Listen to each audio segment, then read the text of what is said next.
Story 1. Melon Heads of Litchfield. The scratching sound was back. Metal on concrete, echoing through the abandoned tunnel beneath the old Litchfield asylum. Detective Jake Morrison pressed his back against the moldy brick wall and tried to control his breathing. His flashlight beam cut through the darkness ahead, illuminating nothing but empty corridor and decades of decay. 3 missing kids in 2 weeks. All of them vanished within a mile of the asylum ruins. All of them last seen playing near the old storm drains that connected to the tunnel system below the hospital. Jake had been down here for 6 hours, following a trail of small footprints in the dust. Size 4 sneakers, just like the ones 8-year-old Melissa Parker had been wearing when she disappeared. But the footprints weren't alone. Other tracks ran alongside them. Bare feet with elongated toes. Too many toes, and drag marks where something heavy had been pulled deeper into the tunnels.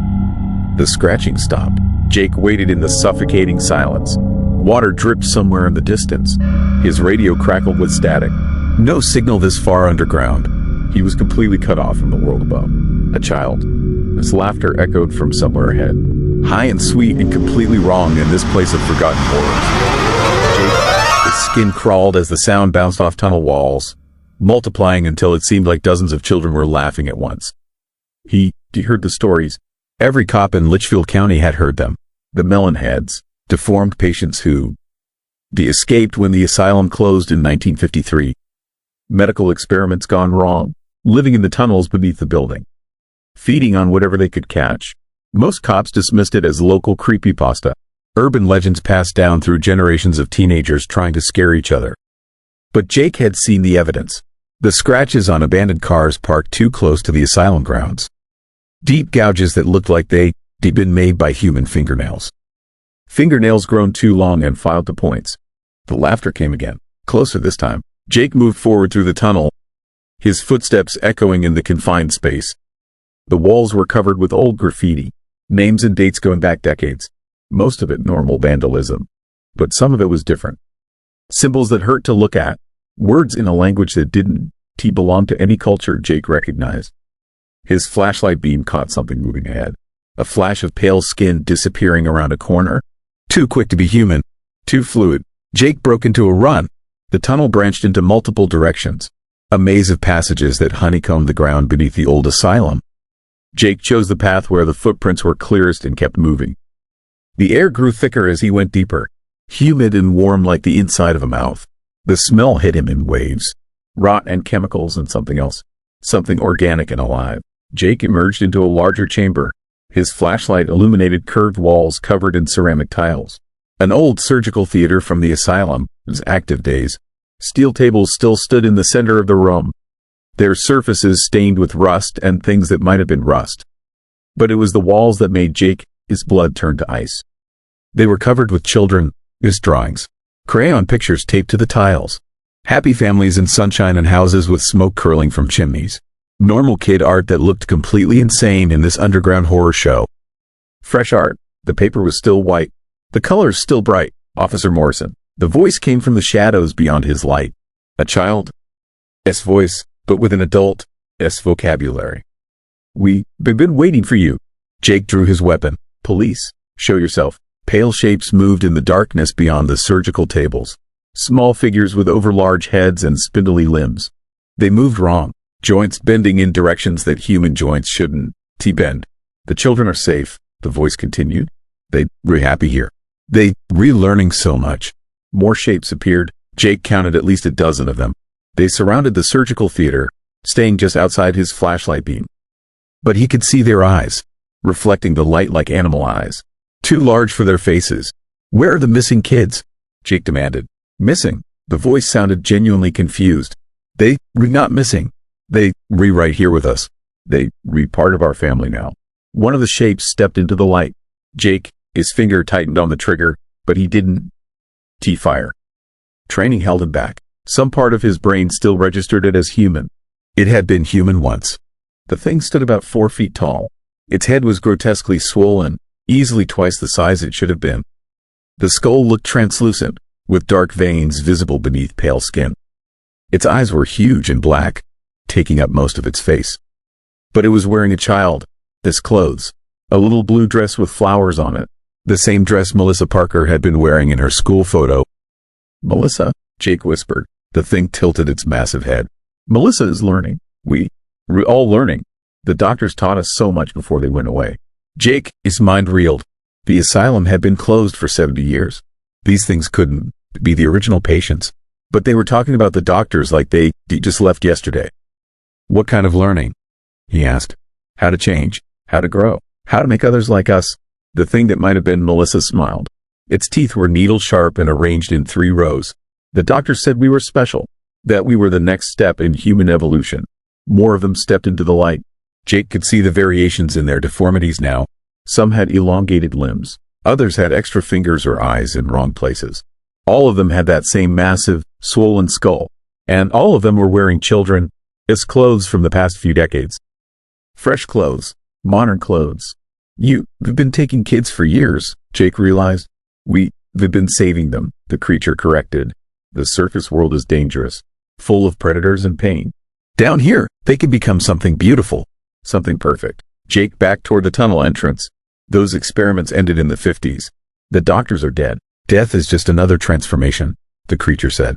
The doctors are still with us, still teaching us, still helping us grow. The other shapes began to move closer. Jake could hear them breathing. Wet, labored sounds like they were drowning in their own enlarged skulls. Where are the recent kids? Jake demanded. Tommy Henderson, Sarah Kim, Melissa Parker. What did you do to them?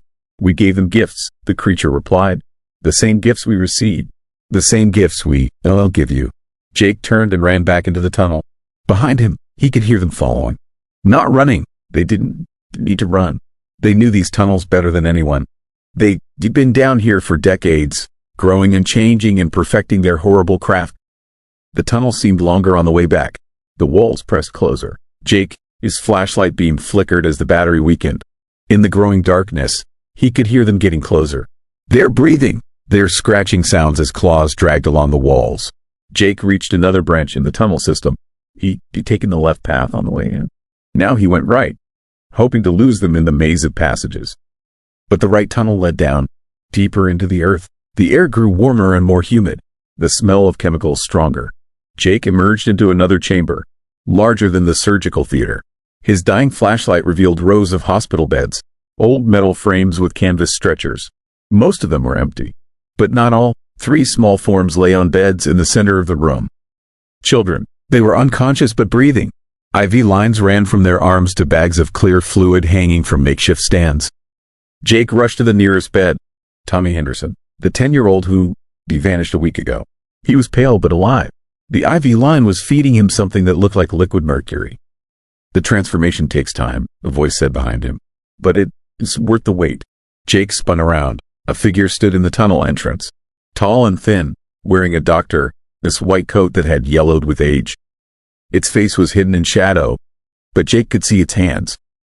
Long fingers ending in surgical scalpels instead of fingernails. Dr. Krenska, the figure said, extending one scalpel-tipped hand. I've been running this program since 1953. 68 years of continuous research into human enhancement and evolution. Jake kept his gun trained on the figure. You're supposed to be dead. Death is temporary, Dr. Krenska said.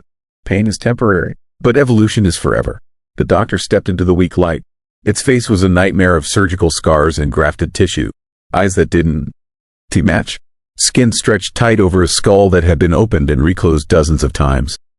The asylum never really closed, Dr. Krenska continued. We just moved our work underground, away from small minds and government interference. They've been perfecting the process ever since. Jake glanced at the children on the beds. What process? Cranial enhancement, neural expansion. We increase brain capacity by 300%. Unlock psychic potential. Create the next stage of human development. You create monsters. We create gods, Dr. Krenska corrected. My children have abilities you can imagine. Telepathy, precognition, the power to reshape reality with pure thought. Jake heard movement in the tunnels behind him. The Melon Heads were closing in. Their scratching sounds echoed from multiple directions. Why kids? Jake asked, trying to buy time. Young brains are more plastic, more adaptable. Adults rarely survive the process. But children are perfect subjects. Dr. Krenska moved closer to the beds. Its scalpel fingers traced the air above Tommy Henderson, his sleeping form. This one will be ready soon. His skull is expanding nicely. brain tissue growing at an accelerated rate. In another few days, he'll be one of us. Jake saw his chance. While the doctor was distracted, he lunged forward and grabbed the IV line, ripping it from Tommy's arm. The boy's eyes fluttered open. "Tommy, can you hear me?" The kid looked up at Jake with eyes that were already changing. Darker, larger, more knowing than any 10-year-old as eyes should be. "I can hear everything," Tommy whispered. His voice carried strange harmonics, multiple tones speaking in perfect unison. "I can hear the thoughts of everyone in the tunnels. I can hear the screaming of all the children who came before me." Dr. Krenska laughed, a sound like breaking glass. "Too late, officer. The process is irreversible once it begins." Jake pulled Tommy from the bed. The kid could barely stand. His head wobbled on his thin neck like it weighed twice what it should. "We have to go," Jake said. "Can you walk?" Tommy nodded, but when he spoke, it wasn't his voice anymore. It was the collective voice of all the Melon Heads, speaking through him. "There is nowhere to go, officer. We're in your mind now. We've been watching you since you entered our domain. We know your fears, your guilt, your secret shame about what happened to your partner last year." Jake, his blood froze. Nobody knew about Martinez, about how Jake had frozen up during that warehouse raid, about how his hesitation had gotten his partner killed. "That's right," Tommy said with eyes that weren't his own. "We see everything, feel everything. We reconnected in ways the surface world can comprehend." The scratching sounds were getting closer. Jake could see pale shapes moving in the tunnel entrances, dozens of them now, all of them staring with those horrible enlarged eyes. "Join us, officer," Dr. Krenska said. "Let us give you the gift of truth, the gift of expansion, the gift of never being alone again." Jake backed toward what looked like another exit, a maintenance shaft in the far wall, just wide enough for a person to crawl through. "The other kids," he said. "Sarah and Melissa, where are they?" "They everywhere," Tommy replied. "And nowhere. They part of the collective now." Individual consciousness dissolved into something greater. Jake reached the maintenance shaft.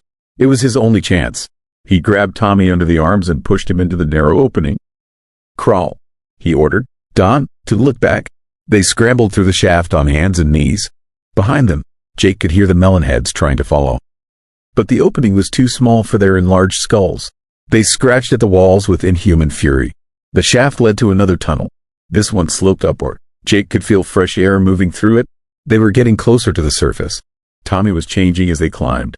His head grew visibly larger with each passing minute. His fingers stretched and thinned. His breathing became wet and labored. "It hurts," he whispered in his own voice. "Make it stop. We're going to get you help," Jake promised. "Real doctors. They'll all know what to do." But even as he said it, Jake knew it was a lie. The transformation was irreversible. Dr. Krenska had been right about that much. They reached a storm drain that opened into a ravine behind the asylum ruins. Moonlight poured through the metal grating. Jake had never been so happy to see the night sky. He kicked the grating loose and pulled Tommy out into the fresh air. The kid collapsed on the grass, his swollen head too heavy for his neck to support. Jake called for an ambulance on his radio. "Backup, the FBI, anyone who might believe what he found down in the tunnels."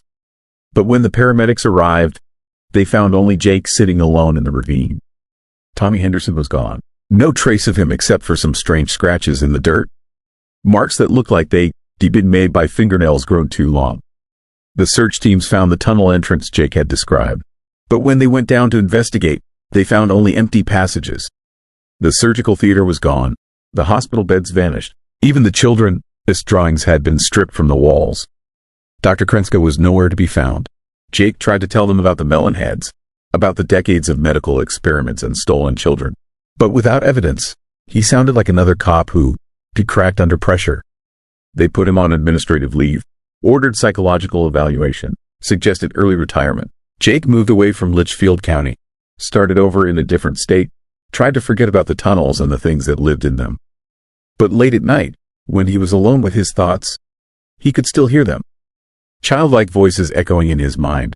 The collective consciousness of all those stolen kids transformed into something beyond human understanding. And sometimes, when he looked in the mirror, Jake thought his own head looked a little bigger, his eyes a little darker, his thoughts a little too loud in the silence of his skull. Because some gifts can be refused. Some transformations happen whether you want them or not.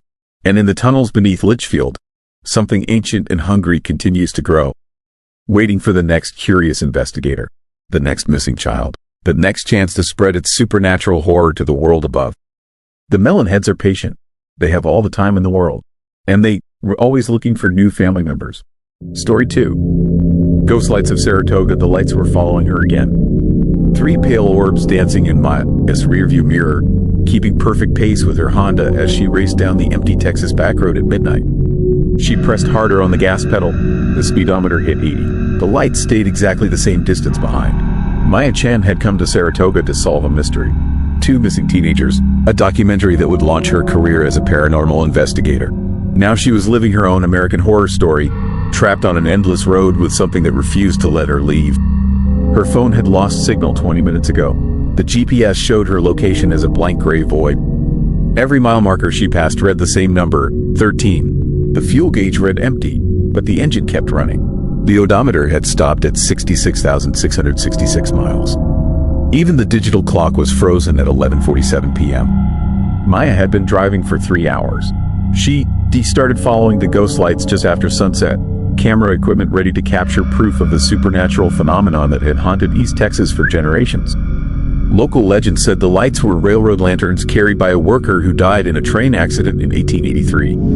He wandered the abandoned tracks, searching for ghosts. But Maya had discovered something the legends didn't mention. The lights weren't too random. They appeared on specific dates, anniversary dates, the nights when people vanished. Tonight was October 13th, 2023, 17 years to the day since Jessica Martinez and Kyle Thompson disappeared after chasing the same lights Maya was following now. The orbs in her mirror pulsed brighter. Maya could feel heat radiating through the rear windshield. Her skin prickled with static electricity. The car radio crackled to life without her touching it. "Turn around," a voice whispered through the speakers. A young woman's voice, desperate and afraid. "Please turn around before it was too late." Maya tried to respond, but her voice caught in her throat. The steering wheel felt locked in place. No matter how hard she turned, the car stayed on the same straight road. "Jessica," Maya whispered. "Jessica Martinez?" Static filled the radio. Then another voice, male, younger. "She can to help you." "Nobody can help you. The lights chose you, just like they chose us." Kyle Thompson, the missing boy from 2006. Still 17 years old, still trapped. Maya's hands shook on the steering wheel. She researched dozens of disappearances connected to the Saratoga Lights. People from all over the country, drawn by ghost stories and creepypasta legends. They came looking for supernatural thrills and never went home. The lights moved closer. In her side mirrors, Maya could see they weren't just simple orbs anymore. Each light contained a human figure, transparent shapes holding old-fashioned railroad lanterns. Their faces were holes of absolute darkness. "Stop the car," Jessica's voice pleaded through the radio. "Get out and run, Dawn. Let them take you to the crossing." "What crossing?" Maya asked, but she already knew. Her headlights illuminated railroad tracks ahead. Ancient wooden ties and rusted rails that hadn't seen a train in over a century.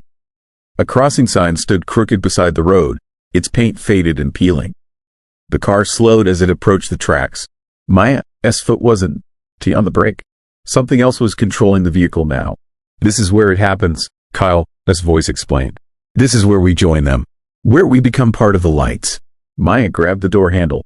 It wouldn't move. The windows wouldn't roll down. She was sealed inside a metal coffin, rolling toward her doom at 15 miles per hour. The radio hissed with static. Then a new voice spoke. Older, rougher, with the accent of someone who lived and died in the 1800s. "Welcome to the Saratoga Express," it said. "All aboard for the final destination." Maya's car stopped directly on the railroad tracks.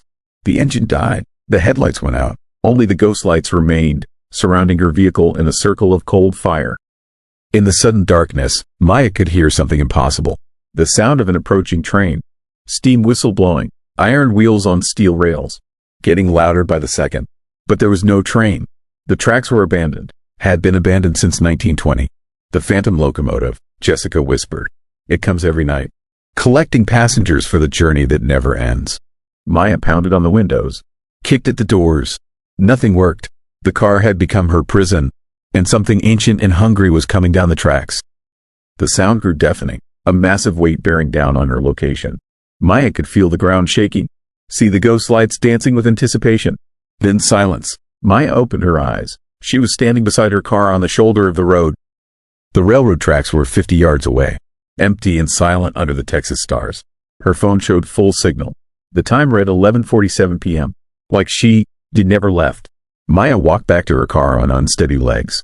The engine started normally. The GPS worked. The fuel gauge showed 3/4 full. She drove straight back to her motel in town, hands shaking the entire way. In her room, she reviewed the footage from her cameras. Nothing, just 3 hours of static and darkness. But when Maya looked in the bathroom mirror, she saw something that made her blood turn to ice. Her reflection was wrong, transparent, like looking at a ghost of herself.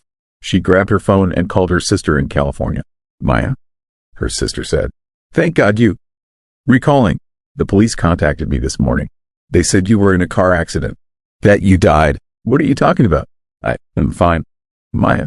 Honey, the funeral is tomorrow. Your body was found on some railroad tracks in Texas. The car was completely destroyed. Maya looked in the mirror again. Her reflection was even fainter now. She could see the bathroom wall through her own face. I have to go, she whispered, and hung up. Outside her motel window, she could see lights moving in the distance. 3 pale orbs dancing along the abandoned railroad tracks, waiting for the next curious investigator, the next person drawn by stories of supernatural mystery. Maya packed her equipment with hands that felt less solid every minute. She had to leave Saratoga, had to get away from the ghost lights and their deadly game. But as she walked to her car, Maya realized the horrible truth. She wasn't leaving. She was part of them now. The lights had claimed her the moment she started following them. Everything since the crossing had been a dying dream, a ghost, its final moments of consciousness before accepting the truth. Maya Chen had vanished on October 13, 2023. Her car had been found wrapped around a tree beside the old railroad tracks. The investigators would find no logical explanation for how she ended up there. The road she'd been following didn't connect to that location. Just like Jessica Martinez and Kyle Thompson in 2006, just like dozens of others over the years. Maya walked toward the lights. They welcomed her with cold radiance. Jessica and Kyle were there, holding their own ethereal lanterns, smiling with the peace of the finally accepted dead. It's not so bad, Jessica said. We get to help people, warn them, try to save them, but they never listen, Kyle added. They always follow the lights, just like we did, just like you did. Maya took the lantern they offered her. It felt weightless and impossibly heavy at the same time. The flame inside burned with the light of her own lost life. What do we do now? She asked. We wait, Jessica replied, for the next one. The next person who thinks they can solve the mystery of Saratoga. Maya looked back at the motel. Her physical body was probably still there, lying on the bed. The maid would find it in the morning. Another unexplained death in a town full of secrets. But her spirit belonged to the lights now, part of the eternal train that traveled between life and death, collecting passengers for a journey that never ended. The ghost lights of Saratoga began to move. 3 had become 4. Maya took her place in the procession, her lantern joining the dance that had been going on for over a century. Somewhere in the distance, a car engine approached. Another investigator, another person drawn by stories and legends. Another potential passenger for the Phantom Express. Maya wanted to warn them, wanted to scream for them to turn around and never look back. But the only voice that came from her throat was the whisper that carried on the Texas wind. Follow the lights, she heard herself say. Come and see the truth. Because that was her role now. Part of the lure, part of the trap, part of the American horror story that would never end as long as people were curious about things better left alone. The car got closer. Maya could see the driver, his face in the approaching headlights. Young, eager, excited about the possibility of capturing proof of the supernatural. Just like she had been 6 hours ago. Just like she had been in another lifetime. The ghost lights of Saratoga danced in the darkness, patient and eternal. They had all the time in the world, and they were always hungry for new companions. The dance would continue, the legend would grow. And somewhere in the distance, another curious investigator was about to make the worst decision of their very short life. Maya raised her lantern higher. The flame grew brighter. The hunt was beginning again. And in the land of American urban legends, some stories never truly end. They just find new people to tell them. Story 3. Smiling Man of Hebron. The security footage showed him standing there for 3 hours. Just standing, watching. That painted smile stretched across his face like a wound that refused to heal. Detective Sarah Chen had seen plenty of horror in her 15 years on the force, but nothing quite like this. The timestamp read 2:47 a.m. when the tall, impossibly thin figure first appeared in the frame. By dawn, he was gone. The homeowner, Mrs. Patterson, had no idea anyone had been there until she checked her cameras the next morning. "This is the third house this month," Sarah muttered, rewinding the footage. The figure never moved, never blinked, just stared directly into the camera with that grotesque grin painted white against the darkness of his face. Hebron, Nebraska wasn't supposed to have mysteries like this. Population 1,200.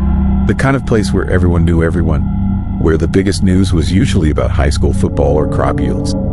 But Sarah had grown up hearing the whispers about the smiling man. Every American small town had its ghost stories, its local creepypasta that parents used to keep kids indoors after dark. The difference was, those stories usually stayed stories.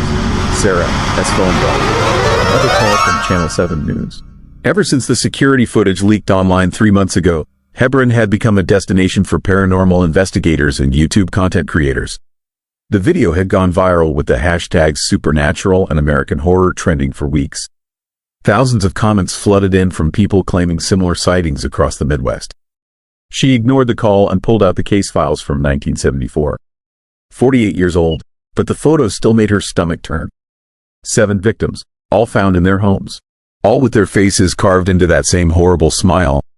The corners of their mouths slit wide, held in place with fishing wire until rigor mortis set in. The killer had never been caught. Sarah studied the crime scene photos again. The work was surgical, precise. Not the random violence of a psychopath, but something calculated, ritualistic. The victims ranged from 8-year-old Timmy Morrison to 63-year-old Eleanor Vance. No pattern in age, gender, or social status. The only connection was their faces, all transformed into that same grotesque grin. Her desk phone rang. The caller ID showed a local number. Detective Chen. Heavy breathing. Then, a voice like gravel scraping against concrete. "You, getting close." The line went dead. Sarah's hand trembled as she set down the receiver. She received prank calls before, especially since the story hit the internet. But this felt different. The voice had been wrong somehow. Too deep, too hollow, like it was coming from somewhere far below the earth. She locked her office door and returned to the files. There had to be something the original investigators missed. Some clue that would explain why the killings stopped in 1975. And why the sightings were starting again now. The first victim had been found on October 13, 1974. Martha Kellerman, a local librarian. Her husband discovered her in their kitchen, sitting at the breakfast table with her hands folded neatly in her lap. She'd been posed that way, the coroner determined. Positioned like she was waiting for morning coffee, except for the smile carved into her face and the terror still frozen in her eyes. Sarah flipped through witness statements. Several neighbors reported seeing a tall, thin figure in their yards the week before Martha's murder. Always at night, always watching. But when police investigated, they found no footprints, no evidence anyone had been there at all. The supernatural element had been dismissed by the original investigators. Small-town folk with overactive imaginations, they'd written in their reports. But Sarah was beginning to wonder if they'd been wrong. She pulled up the 2018 security footage again. Enhanced and slowed down, the figure's movement seemed unnatural. His limbs bent at angles that shouldn't have been possible. His head tilted too far to one side. And that smile, painted on with what looked like White House paint, never changed expression, even when he turned to look directly at the camera. A knock at her office door made her jump. "Detective, Officer Martinez." His voice. "There has been another sighting." Sarah's blood ran cold. "Where?" "Elm Street, the Hendersons' place." Their Ring doorbell caught something around midnight. The drive to Elm Street took 5 minutes, but it felt like an eternity. Sarah's mind raced through possibilities. Copycat, urban legend enthusiast, or something worse? The Hendersons were waiting on their front porch. Bill Henderson, a local mechanic, looked like he hadn't slept in days. His wife Linda clutched a coffee cup with shaking hands.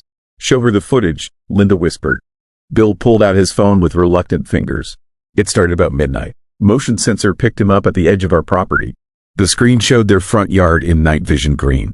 Empty for several seconds. Then, between one frame and the next, he was there. The tall figure, the painted smile. standing beside their mailbox like he'd always been there. But this time was different. This time, he was holding something. Sarah leaned closer to the screen. "Can you zoom in, Bill?" His fingers fumbled with the phone. The image pixelated as he expanded it, but Sarah could make out what the figure was carrying. A child. His bicycle. Pink with white streamers hanging from the handlebars. "That's my daughter, this bike," Linda whispered. "We keep it in the garage."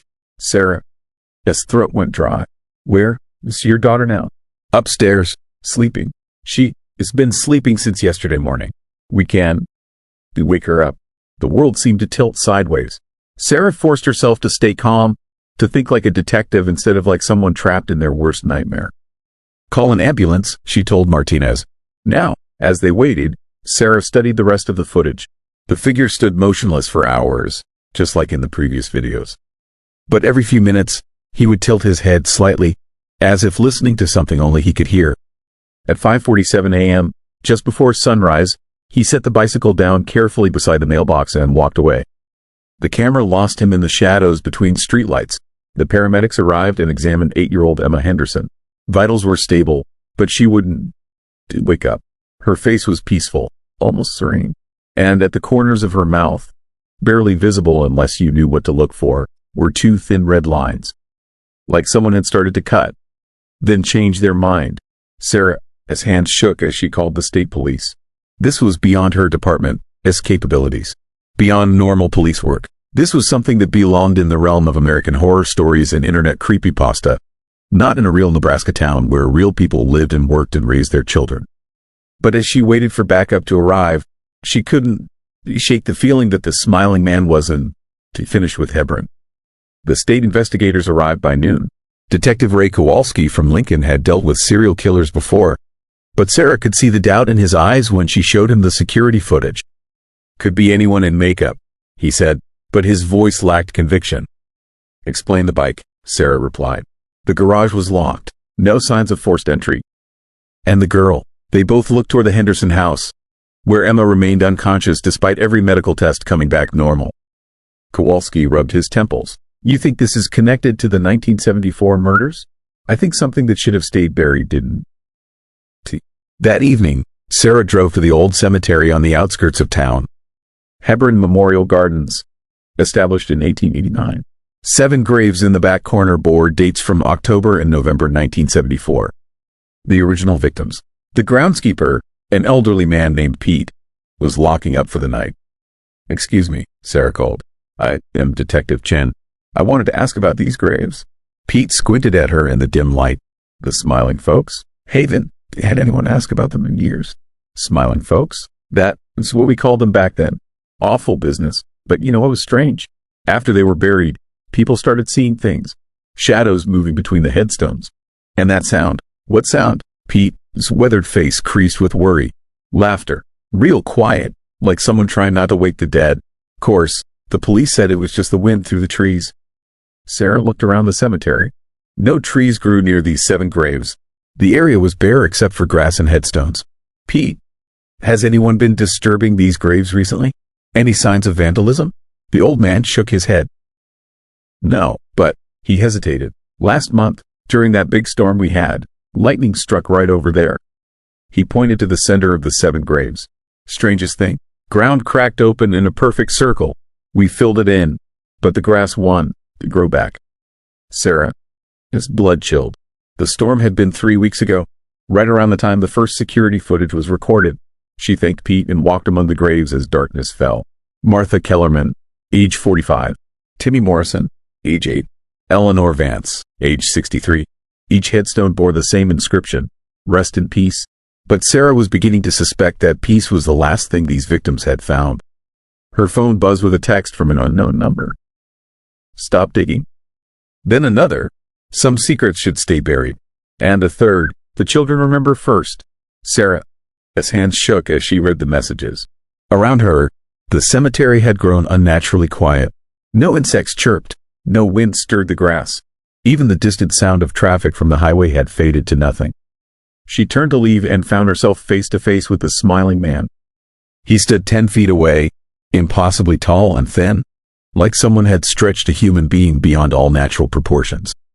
The white paint on his face glowed pale in the moonlight, and his smile stretched wider than any human mouth should. His eyes were completely black, not just the irises but the whites as well, like looking into deep water at midnight. Sarah reached for her gun, but her hand wouldn't obey her. Her limbs felt heavy, disconnected. The air around her grew thick and cold. The smiling man tilted his head, and when he spoke, his voice came from everywhere at once, from the ground beneath her feet, from the sky above, from inside her own skull. "Detective Chen," he whispered. "You want to know the truth?" Sarah tried to scream, but no sound came out. "The truth is, I never left." His painted smile never moved, but somehow she could hear the amusement in his voice. "I've been waiting, watching, learning." The world around them began to shift. The headstones melted like wax. The grass beneath her feet turned liquid black. Reality folded in on itself until Sarah stood in a place that wasn't quite a place, surrounded by darkness that felt alive. In 1974, this town made a choice. The smiling man continued. 7 people died to keep everyone else safe. A sacrifice they didn't even know they were making. Images flashed through Sarah's mind. The original murders, but seen from a different perspective. She saw the killer. Not the smiling man, but an ordinary person driven by desperation and fear. Someone who thought they could contain something ancient and hungry by feeding it what it wanted. But the hunger never stops, the smiling man whispered. It only grows. Sarah found her voice. What are you? And what happens when a town tries to bury its sins instead of facing them? I am every lie told to protect the innocent. Every secret passed down through generations. Every horror that parents hope their children will never have to know. The darkness around them pulsed like a heartbeat. Your town summoned me, detective. Not through some ritual or supernatural ceremony, but through collective denial. Through the decision to forget instead of remember, to let the dead lie instead of seeking justice. Sarah's mind reeled. The original killer. You, not him. I am what he became. What his guilt and shame and terror transformed into when the truth was buried along with his victims. I am American horror in its purest form, the monster we create when we refuse to face our past. The scene shifted again. Sarah saw Hebron as it truly was, a town built on a foundation of willful ignorance. Families who suspected their neighbors, people who saw signs but chose to look away, a community that collectively decided it was easier to live with an unsolved mystery than to dig deeper and discover which of them was capable of such horror. And now, the smiling man said, the children are starting to remember what their parents forgot. The new generation sees what the old one chose to ignore. The internet spreads the truth faster than lies can cover it. Sarah thought about Emma Henderson, still unconscious in her hospital bed. About the other children who had been having nightmares lately, all reporting dreams of a tall man with a painted smile. What do you want? What they always wanted. What was promised but never delivered. The smiling man, whose black eyes gleamed. Justice. The original killer is dead. The people responsible are gone. But the town remains. The willful blindness remains. The choice to bury truth under layers of comfortable lies remains. Sarah felt a spark of her old defiance. So you're going to kill more innocent people? I am going to do what this town should have done 48 years ago. I am going to make sure everyone knows the truth. The darkness began to recede. Sarah found herself back in the cemetery, standing among the 7 graves. The smiling man was gone, but she could still feel his presence like a weight on her shoulders. Her phone buzzed with another text. 48 hours? Sarah ran to her car and drove straight to the police station. She had to warn people, had to evacuate the town, had to do something, anything, to prevent whatever the smiling man was planning. But when she arrived, she found the building empty. Not just empty, abandoned. Dust covered everything. The computers were ancient models from the 1970s. Her desk was covered in files she'd never seen before, all bearing dates from 1974. On top of the stack sat a photograph that made her blood freeze. It showed the original investigation team from 1974. 7 officers standing in front of the police station. And there, on the far right, was Detective Sarah Chen. Exactly as she looked now, wearing the same clothes, the same expression. She grabbed the photo with trembling hands. On the back, someone had written in faded ink, "Some mysteries are meant to be solved by those who live them." Sarah's reflection in the dark window showed the truth she'd been running from all along.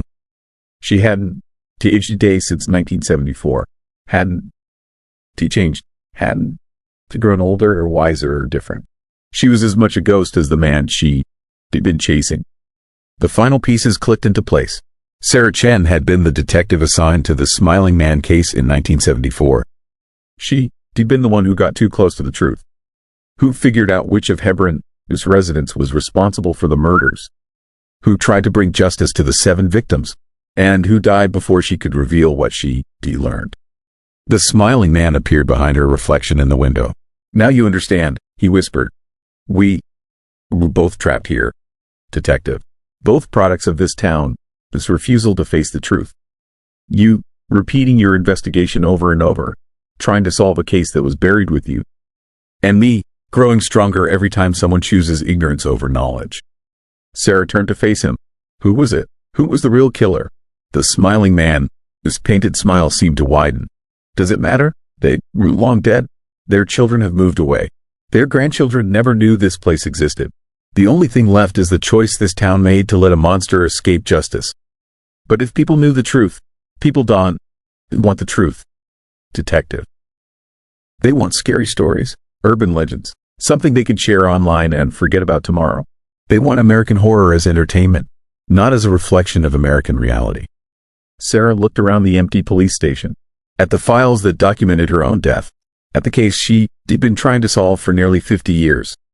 The security footage, she whispered.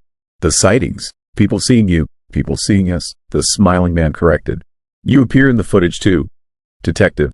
Standing right beside me. 2 ghosts. Forever linked by this town. The sins. Sarah's memories flooded back. The investigation. The late nights. The growing certainty that someone in Hebron was a killer. And then nothing. A blank space where her death should be. How did I die? The same way justice dies. Quietly, conveniently, with just enough doubt to let people tell themselves it was probably an accident. The phone on her desk rang.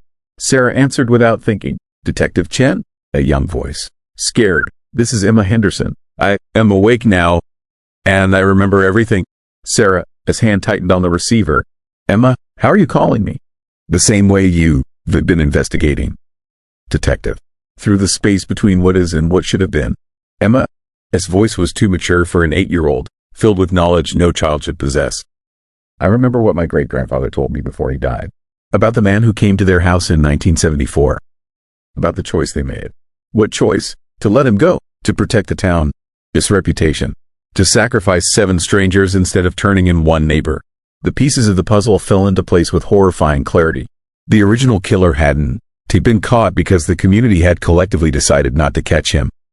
Someone they knew. Someone they cared about. Someone whose arrest would have destroyed the comfortable illusion that monsters were always strangers, always outsiders, always other people's problems. Who was he? Emma. My great-grandfather. The little girl whispered. Police Chief William Morrison. Timmy Morrison. His father. The irony hit Sarah like a physical blow. The police chief had killed his own son to make the murders look random. Had sacrificed his child to protect his secret and maintain his position of trust in the community. The town knew? The town suspected. But suspecting and knowing are different things. And knowing and acting are different still. Sarah understood now why she'd been trapped here. She'd been close to the truth in 1974. Close enough that Chief Morrison had to silence her before she could reveal his identity. But her death had been the final proof the town needed. And the final truth they'd chosen to ignore. What happens now? Sarah asked. Now the choice comes again, Emma replied. 48 hours from now, everyone in Hebron will have to decide. Face the truth about their past, or let the Smiling Man collect what he sowed. And if they choose the truth, then you can rest, detective. And so can he. And if they don't, the line went dead. Sarah looked out the window at the town she'd been trying to protect for nearly 50 years. Streets she'd walked as a living person, then as something else entirely. Houses where families slept, unaware that their community, this past, was about to demand payment. The Smiling Man stood in the doorway, no longer threatening but somehow sad. They'll choose ignorance, he said quietly. They always do. It is easier than accepting that monsters can look like fathers and grandfathers and trusted community leaders. Easier than acknowledging that evil doesn't announce itself with painted smiles and supernatural theatrics. Sarah felt the weight of decades pressing down on her. All those years of solving the same case over and over. All those nights of gathering evidence that would never be seen by living eyes. "What if we were wrong?" she asked. "What if this generation is different?" The smiling man was quiet for a long moment. "Then perhaps we'll both find out what comes after justice." Outside, the town of Hebron slept peacefully. In 47 hours, they would wake to find their past waiting for them in their front yards, holding their children, their bicycles, and wearing the face of every choice they refused to make. And Detective Sarah Chen would discover whether some mysteries were meant to stay unsolved, or whether the truth was worth whatever price it demanded. The clock on the wall ticked toward midnight, counting down to a reckoning that was 48 years in the making. In her final report, Sarah wrote, "Some secrets grow teeth in the dark." She left the file open on her desk and walked out into the Nebraska night, where the smiling man was waiting to learn whether justice was just another word for revenge, or if somewhere in Hebron, sleeping heart, someone might finally have the courage to choose truth over comfort. The answer would come with the dawn, as it always had, as it always would, until someone decided that the dead deserved better than silence. Story 4. Cult of Ravenhill. The symbol carved into every doorframe was still bleeding. Fresh crimson drops fell from the twisted marks as Detective Marcus Webb stepped into what used to be the home of the Morrison family. The kitchen table was set for dinner. Steam still rose from the mashed potatoes. The corn on the cob looked like it had just come off the stove. But no one was there. Marcus had been investigating missing persons cases for 12 years. He had seen families vanish before, but never like this. Never an entire town. Ravenhill, West Virginia, population 847.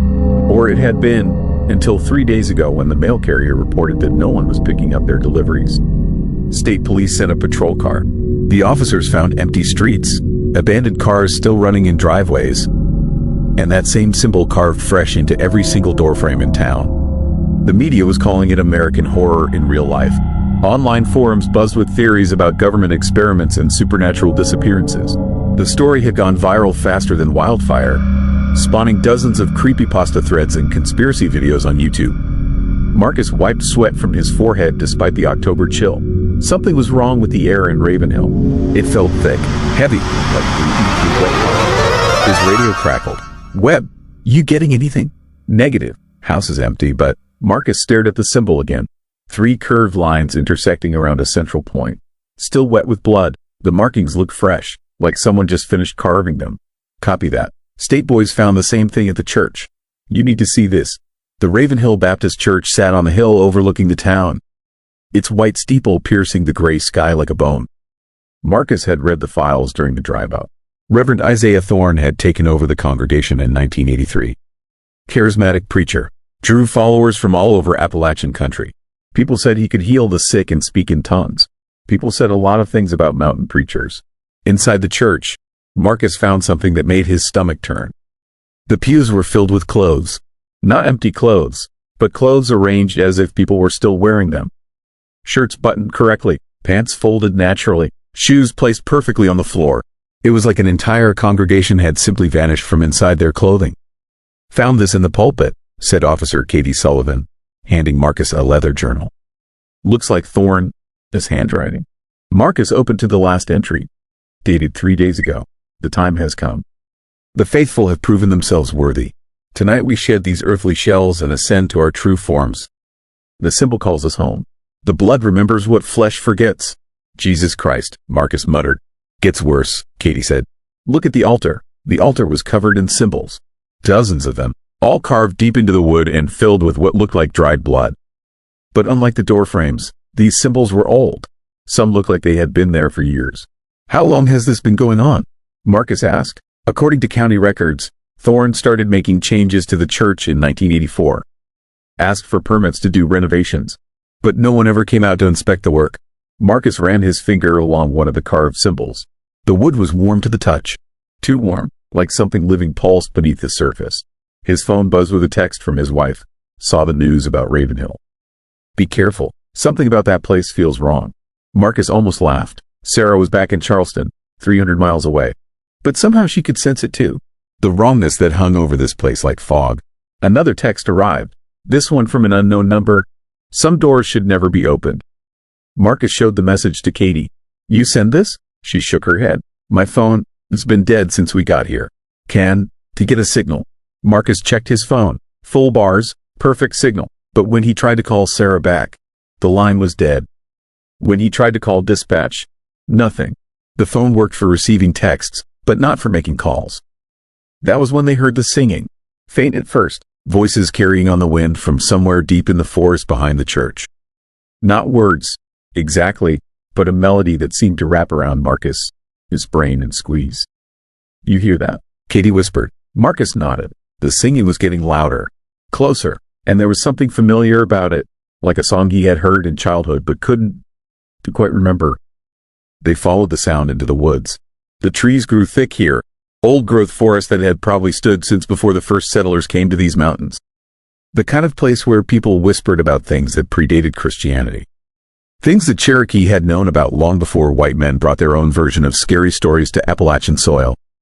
The trail led to a clearing where the trees formed a perfect circle. In the center stood a stone altar, older than anything else in Ravenhill.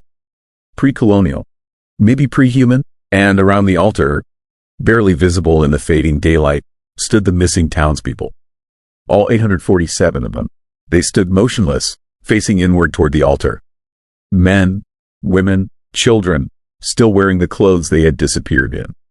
But their eyes were gone, not gouged out or damaged, simply absent. Empty sockets stared at nothing while their mouths hung open, producing that endless, wordless song. Marcus felt his legs give out. This wasn't the missing persons case. This wasn't even a murder. This was something that belonged in internet horror stories and late-night radio shows about things that couldn't possibly be real. "We need to get out of here," Katie whispered. But when they turned to leave, the townspeople turned with them. 847 pairs of empty eye sockets tracking their movement. The singing stopped. In the sudden silence, Marcus heard something worse than voices. He heard breathing, wet, labored breathing that seemed to come from the stone altar itself. "Detective Webb," a voice called from the crowd. An old woman stepped forward. Mrs. Henderson, according to her name tag from the local diner. Except Mrs. Henderson was speaking without moving her lips. And Mrs. Henderson had no eyes. "You came looking for answers," the voice continued, coming from Mrs. Henderson's motionless mouth. "But some questions are better left unasked." Marcus drew his gun, knowing it was useless but needing something familiar to hold onto. "Where's Reverend Thorne?"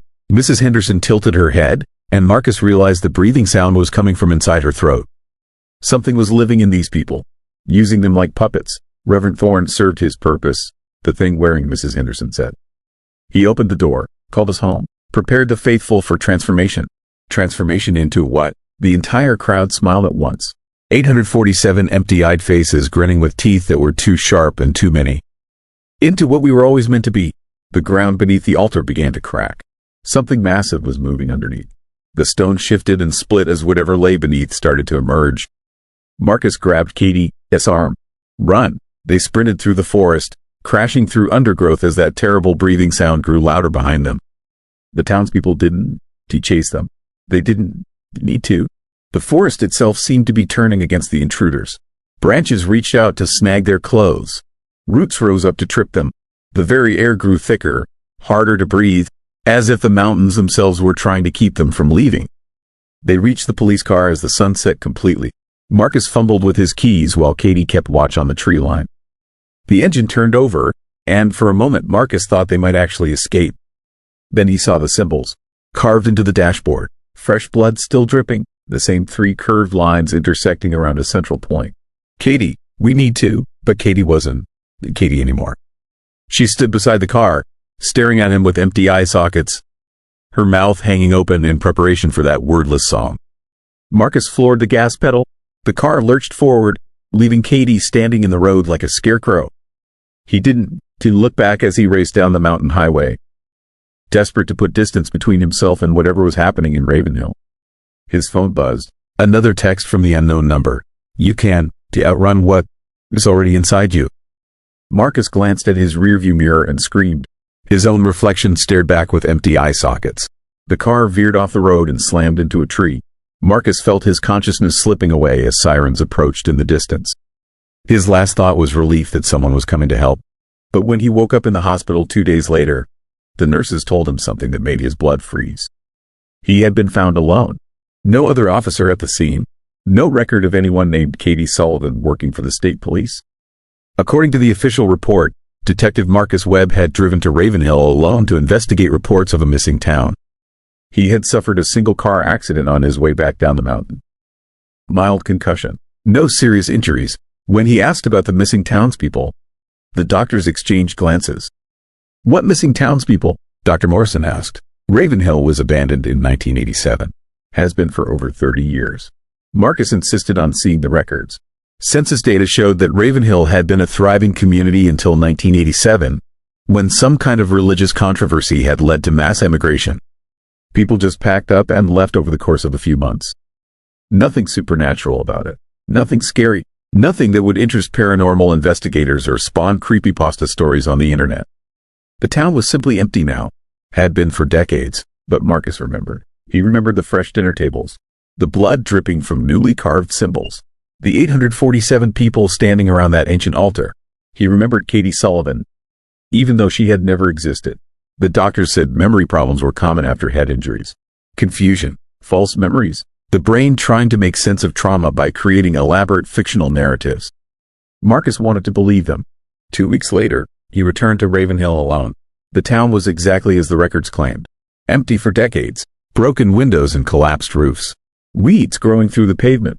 The church was a ruin, its steeple having fallen years ago. But the symbols were still there, carved into every doorframe, old and weathered now, but undeniably real. Marcus hiked into the forest behind the ruined church. He found the clearing easily, as if his feet remembered the path. The stone altar was still there, but it was old now. Ancient, covered in moss and lichen like it had been for centuries. No sign of the townspeople. No evidence of the supernatural horror he remembered. Just an empty clearing in an abandoned forest. Marcus was about to leave when he heard something that made him stop. Faint singing, carrying on the wind. Not the wordless melody from his memories, but something else. Something familiar. A hymn. Amazing Grace. The same tune his grandmother used to sing when he was a child visiting these mountains. He followed the sound deeper into the forest, into parts of the woods he had never seen before.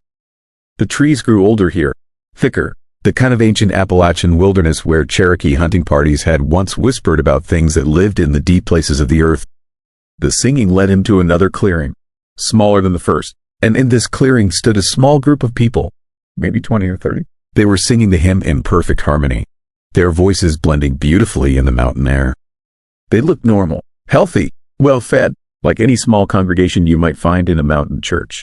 Except for their eyes. Marcus approached slowly, his hand resting on his gun. The group continued singing, paying him no attention. Men and women of various ages, all dressed in simple, clean clothes. All with empty eye sockets. One of them, a middle-aged man and a pastor, his collar, stepped forward. "Detective Webb," he said without moving his lips. "Welcome back, Reverend Thorne." The man nodded. "You remember now. Good. The confusion was necessary, protection for your mind while it adjusted to the truth." "What truth?" "That some doors, once opened, can never be closed. That some transformations are permanent. That what happened in Ravenhill in 1987 was just the beginning." Marcus felt the world tilting around him. The townspeople, they were really gone. Gone from one form of existence, transformed into another. They volunteered.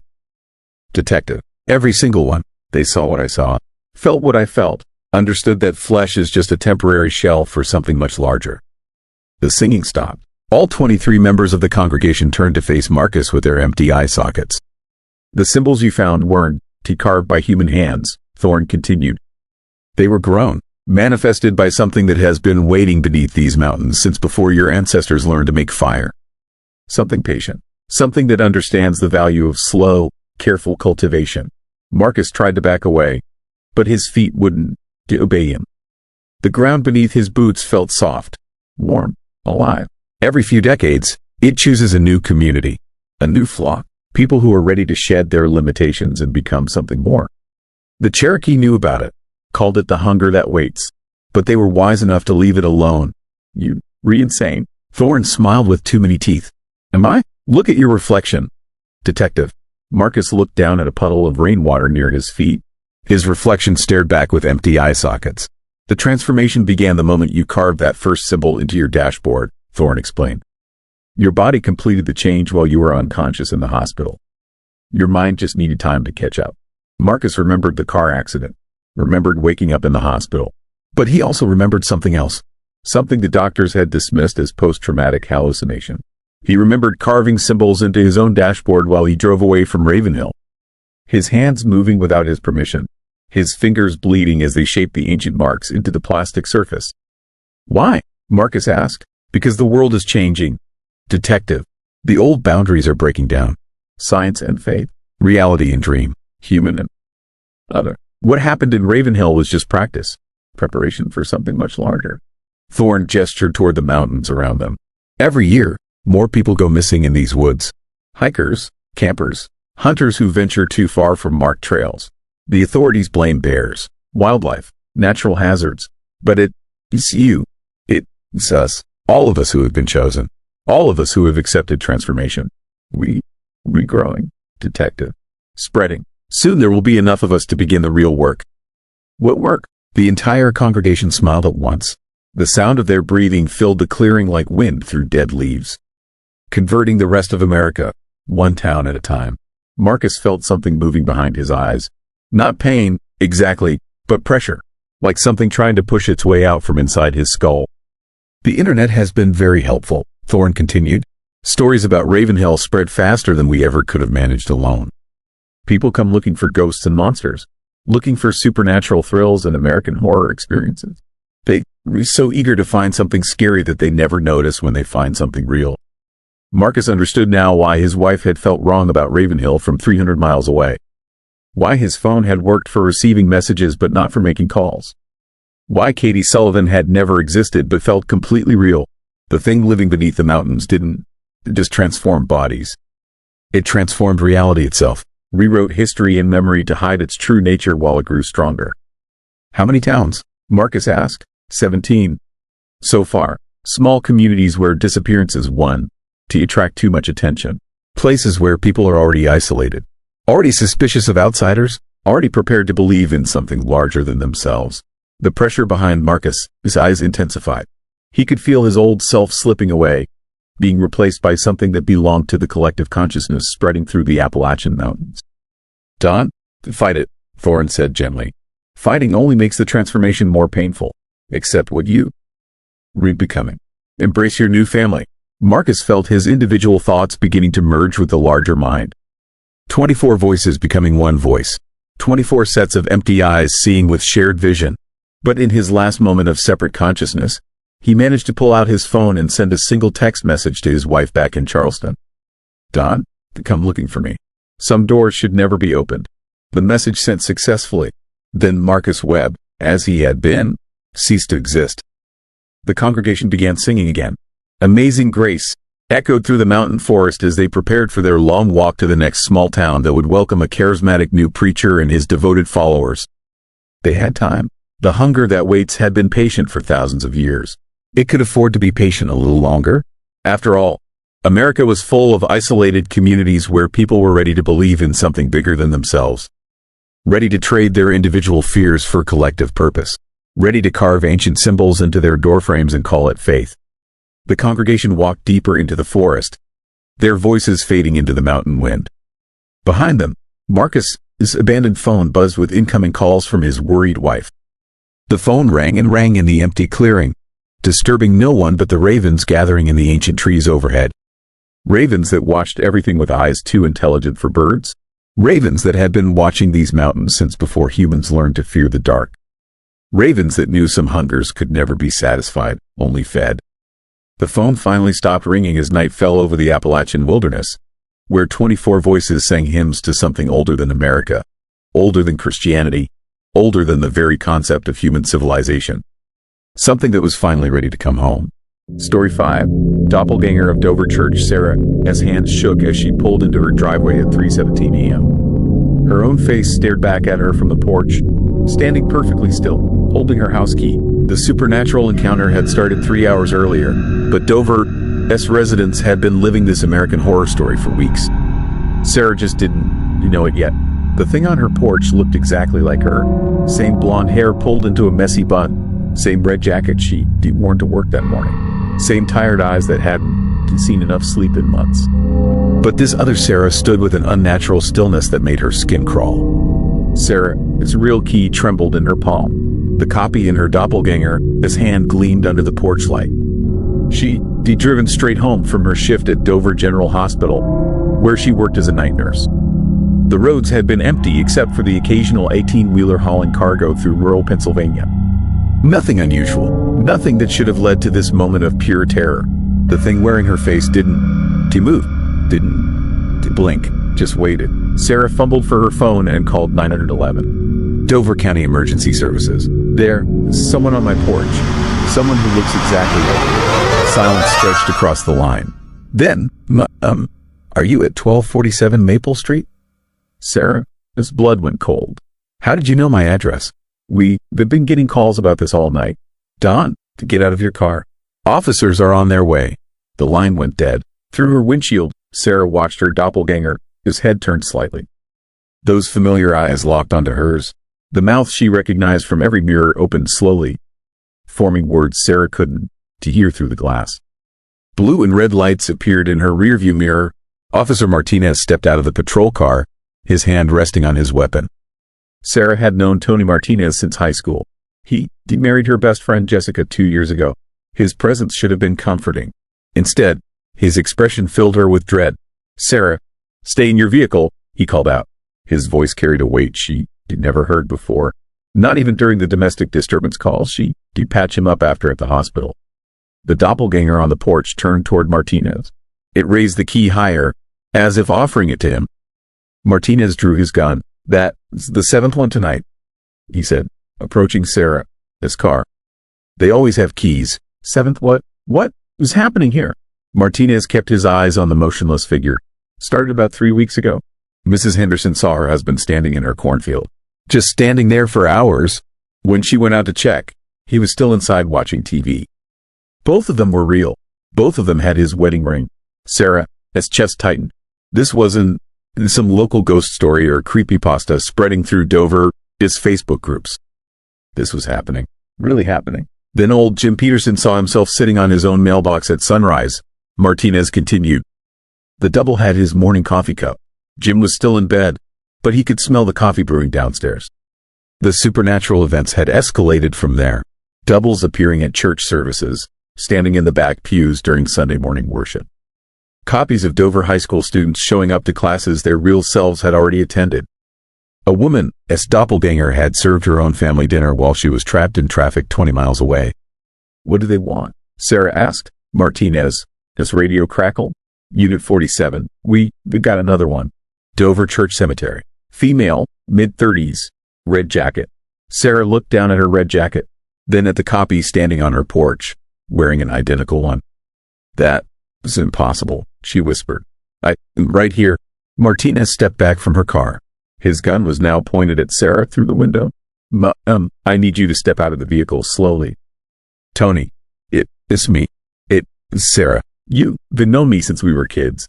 That's what the other one said 10 minutes ago. Terror flooded through her as she realized what he meant. There was already another Sarah somewhere in Dover. Another version that had convinced the police she was real. She thought about the phone call. How the dispatcher had known her address immediately. Where is she? Sarah asked. Where? It's the other me. Dover Church. Father McKinnon is with her right now, trying to figure out which one is real. The thing on Sarah's porch suddenly moved. It walked to the edge of the steps and sat down, placing the key beside it. Then it began to hum. A tune Sarah recognized but couldn't place. Jesus Christ, Martinez muttered. They've never done that before. The humming grew louder. Other voices joined in from somewhere in the darkness beyond Sarah's yard. A harmony of identical voices, all humming the same haunting melody. Sarah finally remembered the tune. Her grandmother used to sing it during thunderstorms, claiming it would keep evil spirits away. An old Irish lullaby that had been passed down through 4 generations of women in her family. No one else should know that song. Martinez lowered his gun slightly. How many people know that melody? Just family, Sarah said. My grandmother, my mother, me. That is it. The humming stopped abruptly. The silence that followed felt heavier than the night air. Sarah's phone rang. Don, to answer it, Martinez warned. She looked at the caller ID. It was her own cell phone number. The ringing continued for 30 seconds before stopping. Then it started again. Answer it, said a voice from behind Martinez. They turned to see another Sarah standing at the edge of the driveway. This one wore different clothes. Jeans and a white sweater Sarah owned but hadn't worn in weeks. It held a phone to its ear. "Answer it," the new arrival repeated. Martinez raised his gun again, swinging between the Sarah in the car, the Sarah on the porch, and the Sarah now walking toward them from the street. Sarah's phone kept ringing. "There are 17 of us now," said the newcomer in the white sweater. "All scattered through Dover, all trying to go home, all trying to live the life we remember." The doppelganger on the porch stood up and nodded. We're not copies," it said, speaking for the first time. Its voice was Sarah's voice, down to the slight hoarseness from years of smoking. She quit 2 years ago. We're all real. All Sarah Mitchell, born October 15, 1989, at Dover General Hospital to Margaret and Robert Mitchell. "That's impossible," Sarah said through her car window. "Is it?" asked the one in the white sweater. "You've been having dreams, Haven. To you? Dreams where you were somewhere else, living a different version of your life. Sometimes you wake up in your apartment and remember falling asleep in a house you've never seen. Sometimes you remember conversations with people who dawn to exist." Sarah's hands went numb. She had been having those dreams. Vivid, confusing dreams where she was married to different men, lived in different places, made different choices. Dreams that felt more real than her actual memories. "The barriers are breaking down," continued the one on the porch. "Dover sits on something old, something that's been sleeping under the church for over 200 years. Father McKinnon found it when they were renovating the basement last month." Martinez kept his gun trained on the growing group of Sarahs. "Found what?" "A door," said a fourth Sarah, emerging from behind the house. This one wore Sarah's nursing scrubs from work, carved into the foundation stone, covered in symbols that Aaron, quite Irish, Aaron, quite Native American, Aaron, quite anything anyone can identify. McKinnon opened it, added the fifth Sarah, stepping out from behind Martinez's patrol car. He thought it was just a storage space. Instead, he found a spiral staircase going down into the earth. And something started leaking out. "Leaking what?" Martinez asked. "Possibilities," said the original Sarah on the porch. "Every choice creates a branch. Every decision splits reality. Usually those branches stay separate. But Dover Church was built on a convergence point, a place where the branches grow close enough to touch." Sarah felt sick. The supernatural explanation was impossible, but it was the only thing that made sense of what she was seeing. "How many branches?" she asked. "Infinite," said the one in scrubs. "Every Sarah who ever could have existed. The one who became a doctor instead of a nurse. The one who moved to California after graduation. The one who married Tommy Rodriguez instead of staying single. The one who died in that car accident when she was 16. But only some of us are bleeding through," added the one in the white sweater. "The ones whose lives are similar enough to yours, close enough that Dover is reality can tell the difference." Martinez, his radio crackled again. "All units, we got reports of multiples throughout the town. The Anderson family is reporting 7 copies of their youngest daughter in their backyard. Father McKinnon is requesting immediate backup at the church." "It's spreading?" Sarah realized. "It started with the church," confirmed the one on the porch. Father McKinnon was the first to duplicate. By the time he realized what was happening, it was too late to close the door. "Where's the original?" Martinez demanded. All 5 versions of Sarah looked at him with identical expressions of sad confusion. "Which one of us isn't too real?" asked the one in scrubs. "I have all of Sarah's memories. I remember our first kiss with Billy Jameson behind the gym. I remember the taste of our mother's apple pie. I remember the scar on our knee from when we fell off our bike at age 7. "So do I," said the one in the white sweater. "And I," added the one on the porch. Sarah pressed her hand against the car window. Her palm left a foggy print on the glass. All of her doubles watched the mark appear. "I am real," she said. "I have to be real." The Sarah at the church said the same thing. Martinez muttered into his radio. "Dispatch, I need immediate backup at 1247 Maple Street. Multiple suspects, possible 10 to 96. Mental health crisis." That's what he was calling this. But Sarah could see the truth in his eyes. Martinez believed them. He'd seen too much tonight to dismiss this as delusion or mass hysteria. "What happens when all the branches converge?" Sarah asked. The doubles exchanged glances. "Reality breaks," said the one in scrubs. "Dover becomes a place where every possibility exists simultaneously. Where every choice that was never made gets to play out. where every life that could have been lived gets a chance to be real. That doesn't sound so bad, Martinez said uncertainly. It is when you realize that includes the dark choices too, replied the one on the porch. The Sarah who became a killer. The Sarah who hurt people. The Sarah who gave in to every cruel impulse and selfish desire. They read bleeding through as well. As if summoned by her words, another figure emerged from the tree line beyond Sarah's yard. This Sarah wore black clothes and moved with predatory grace. Her smile was sharp and raw. "Hello, sisters," she said. Her voice carried the same tone, but underneath it was something cold and hungry. Martinez immediately shifted his aim to the newcomer. "Stay back." The dark Sarah laughed. "You can't shoot all of us, Tony, and more are coming." The shy Sarah who never left her room. The angry Sarah who burned down the school. The Sarah who died and came back wrong. We're all real now. We all deserve to exist. Sarah felt her car door handle move under her grip. One of the other versions was trying to get in. "Run," whispered the Sarah in the white sweater, who had somehow circled around to her passenger side window. "Drive to the church. Father McKinnon has the only key that matters." "What key?" "The one that locks the door. The one that sends us back to our own realities. But you have to hurry. Once midnight hits, the convergence becomes permanent." Sarah checked her car's clock. 11:43 p.m. She started the engine. "Wait," Martinez called out. "You can leave me here with all of them." But Sarah was already backing out of her driveway, tires squealing against the asphalt. In her rearview mirror, she watched Tony Martinez disappear into a growing crowd of her own faces. Dover, the streets were chaos. Every house she passed had people standing in their yards, arguing with perfect copies of themselves. The Morrison family was on their lawn with what looked like 3 identical versions of their teenage son. The Hendersons were chasing 2 versions of their golden retriever around their garden. Sarah drove past Dover High School and saw dozens of duplicates wandering the parking lot. Students and teachers from different decades, all existing simultaneously. She recognized her old calculus teacher, Mr. Peterson, but he looked exactly the same age as when she graduated 12 years ago. The horror wasn't just personal anymore. It was consuming the entire town. Dover Church sat on a hill overlooking the main street. Even from a distance, Sarah could see the wrongness radiating from it. The building seemed to flicker between different architectural styles. Sometimes it was the white wooden structure she remembered from childhood.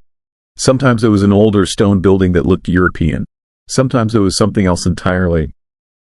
A dark, twisted version covered in thorns and shadow. She parked in the church lot next to a dozen other cars.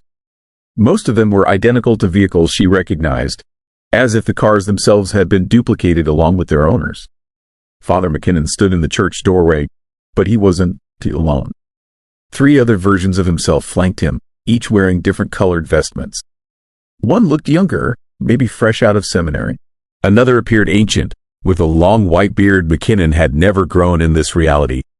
"Sarah," called the McKinnon she recognized. "Thank God you were here. Which one are you?" "I don't know anymore," she admitted, approaching the church steps. "Does it matter?" "It might. We need the Sarah who made the choice that started this." "What choice?" The elderly McKinnon stepped forward. His voice carried decades more authority than the priest she knew. 3 weeks ago, you were walking past the church after your shift at the hospital. You saw a light in the basement window, a room that shouldn't exist. You had a choice, investigate or go home. Sarah's memories felt fuzzy, but she could almost recall that night. "I went home." "Did you?" asked the young McKinnon. "Or did another version of you choose to investigate? Did she find the door before I did? Did she open it first?" The memory hit her like a physical blow. She had seen the light. She had almost gone to check it out. But her exhaustion had won, and she'd driven straight home to her apartment. "There's another me," she realized. "One who chose to go into the church that night. She is downstairs," confirmed the McKinnon she knew. "She's been down there for 3 weeks, trying to understand what she unleashed." The door responds to her touch differently than it does to mine. The supernatural explanation was starting to make a horrible kind of sense. Sarah had inadvertently become the anchor point for the convergence. The first duplicate, the original breach that allowed all the others to follow. Can she close it? We don't. Do you know? It's been trying, but every attempt creates more duplicates. More possibilities bleeding through. Sarah looked at her phone. 11:52 p.m. "Show me." The 3 McKinnons led her into the church. The interior was wrong in ways that hurt to perceive. Pews existed in multiple configurations simultaneously. The altar flickered between different religious traditions, sometimes Christian, sometimes older faiths she couldn't identify. Stained glass windows showed different saints depending on the angle of viewing. Some depicted figures she recognized from Catholic imagery. Others showed beings that looked more like ancient spirits or nature gods. The basement stairs descended much farther than they should have, given the church's foundation. As they walked down, Sarah counted far more steps than the building could contain. The walls were carved stone instead of the painted drywall she remembered from church fundraisers held in the basement. At the bottom, they found a circular chamber that definitely hadn't existed before. Symbols covered every surface, spirals and intersecting lines that seemed to move when she wasn't looking directly at them. And in the center of the chamber stood another Sarah. This one looked exactly like her, but her clothes were dirty and torn. Her eyes held a wildness that spoke of 3 weeks spent in supernatural isolation. "You came," said the basement Sarah. "I was hoping you would. Are you the original?" "There is no original. That's what I learned down here. We were all echoes of something that never quite existed.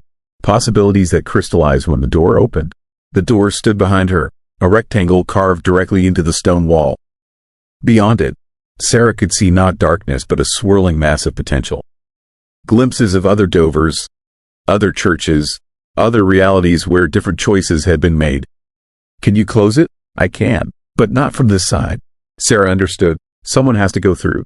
Someone has to choose to never have opened it in the first place. To willingly erase the possibility that led to this moment. The church clock began to chime midnight.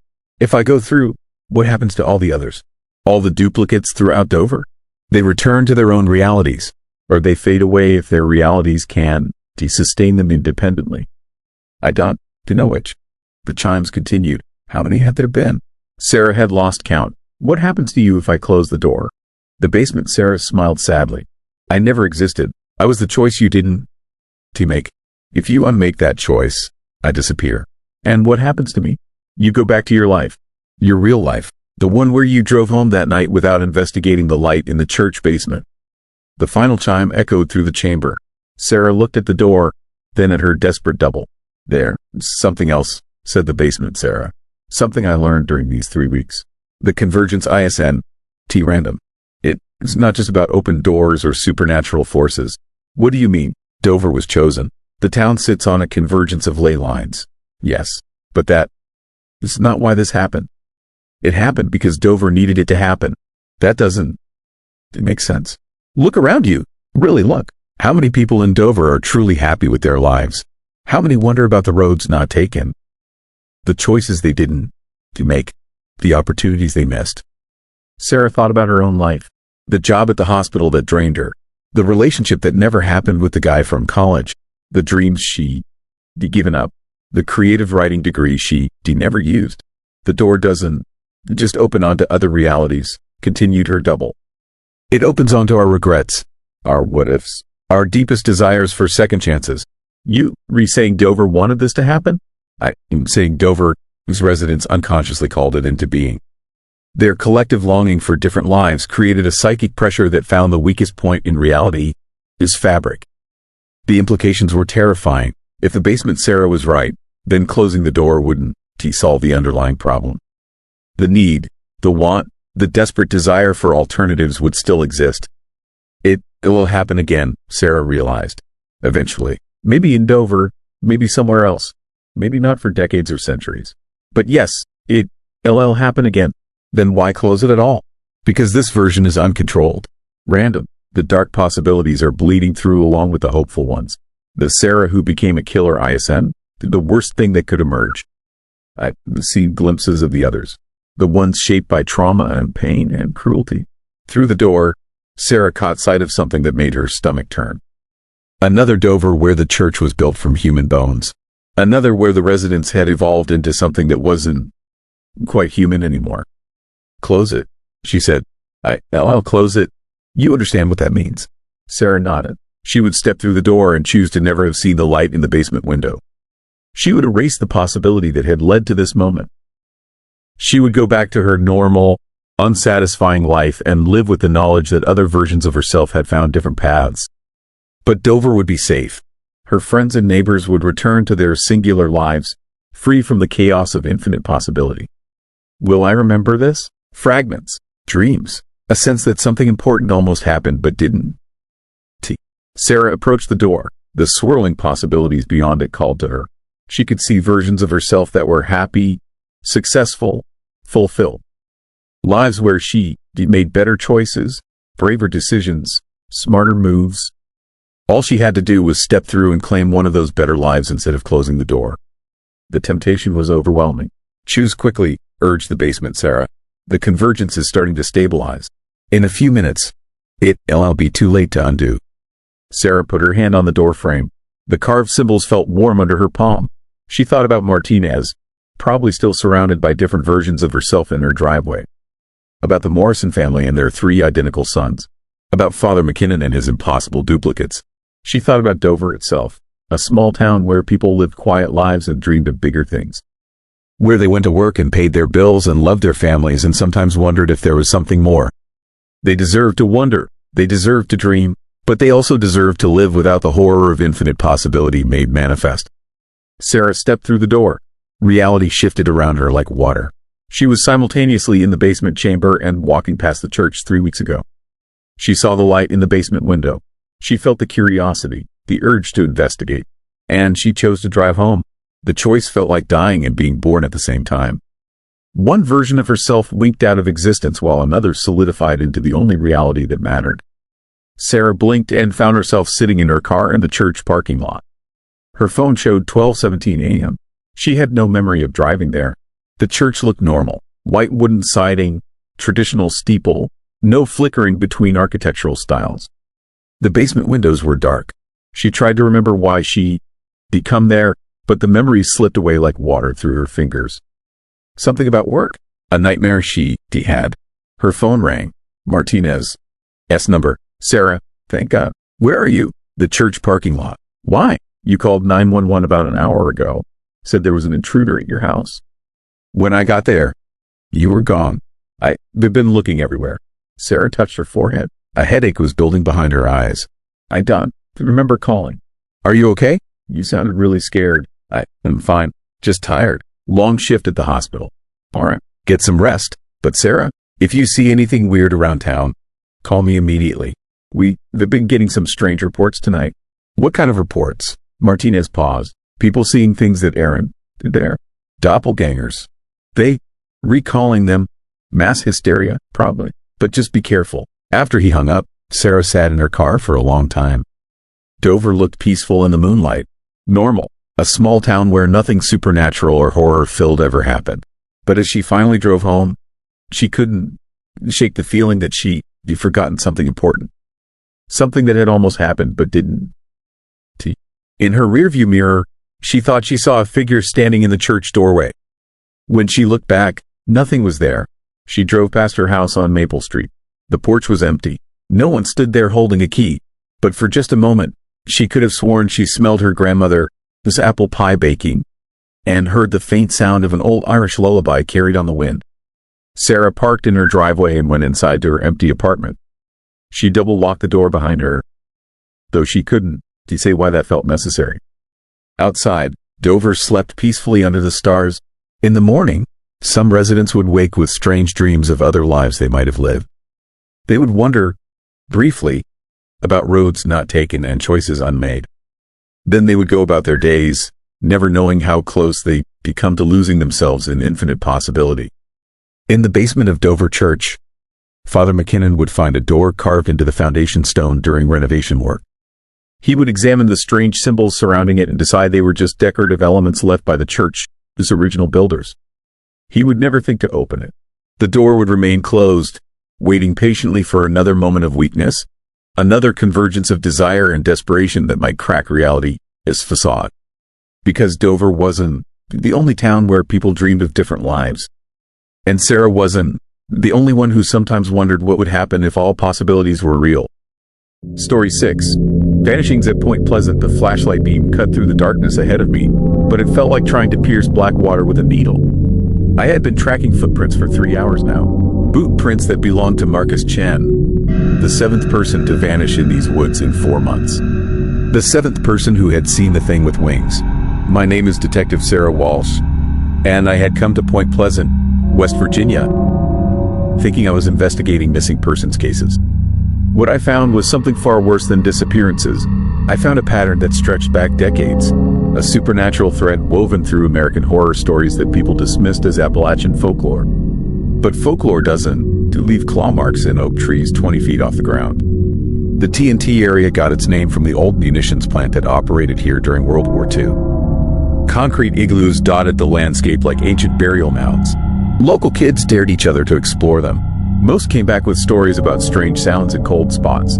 Some didn't come back at all. Marcus Chen, his boot prints led me deeper into the forest. He was an experienced hunter from Ohio who had driven down for deer season. According to his wife, Marcus never went anywhere without his GPS unit in emergency. Both devices were found at his campsite, untouched. His rifle was there too, still loaded.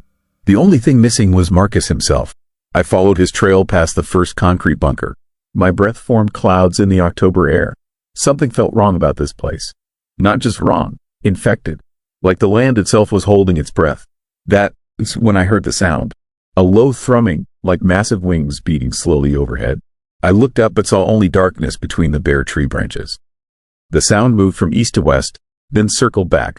My skin crawled as I realized it was circling me. I had studied every police report from the past year. Jake Morrison, missing in June. Lisa Hendricks, vanished in July. Tom Bradley, gone without a trace in August. All experienced outdoors people, all last seen in the TNT area. And all had told someone about seeing a large, winged creature before they disappeared. The local sheriff's department called it coincidence. They said people got lost in these woods all the time. But I had read the old reports too. The ones from 1966 and 1967. The ones that mentioned red eyes and silver wings and a thing that stood 7 feet tall. The Mothman sightings that preceded the Silver Bridge collapse. 46 people died when that bridge fell into the Ohio River on December 15, 1967.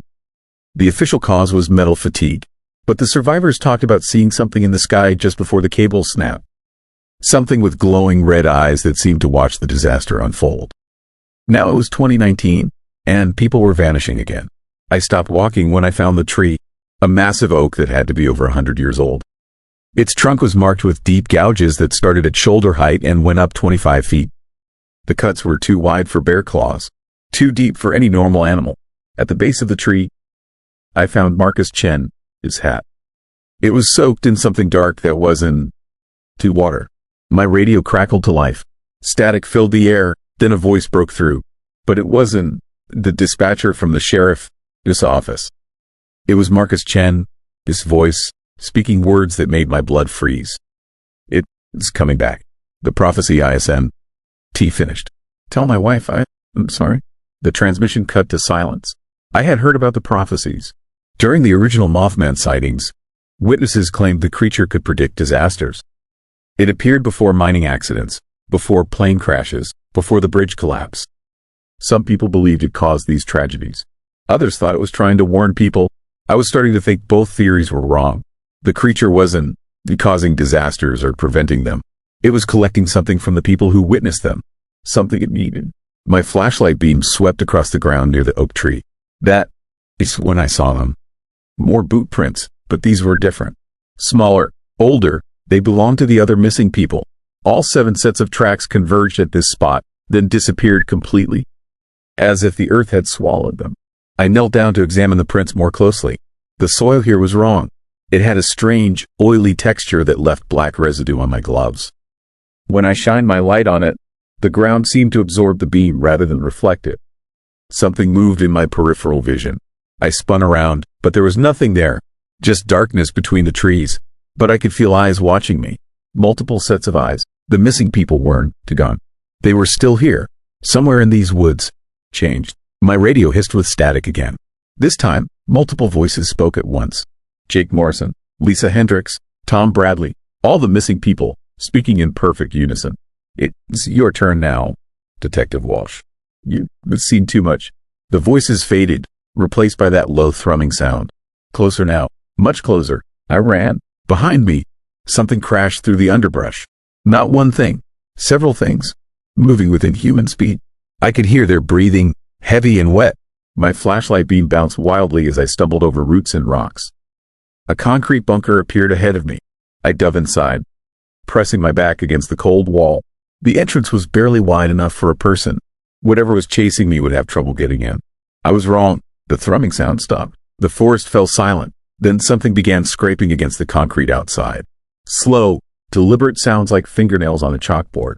But these weren't fingernails. They were talons. I pulled out my phone and tried to call for backup. No signal. The screen flickered and went dark. When it came back on, there was a message I hadn't written.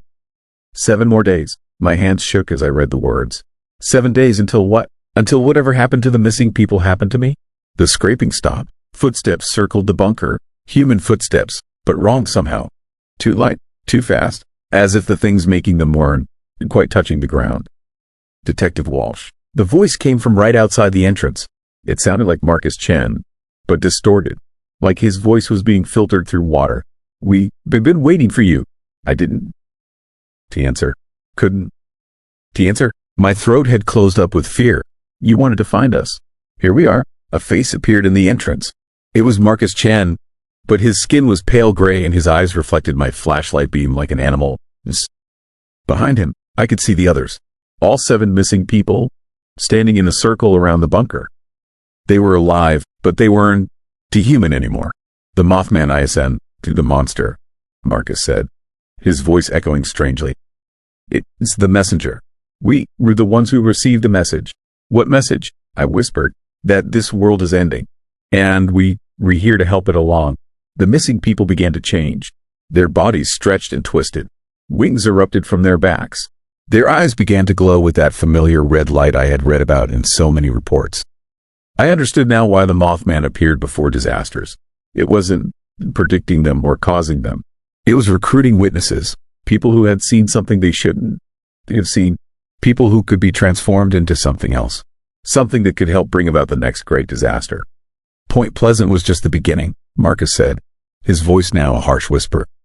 We've been preparing for decades, building our numbers, waiting for the right time. The right time for what? The next bridge, the next collapse.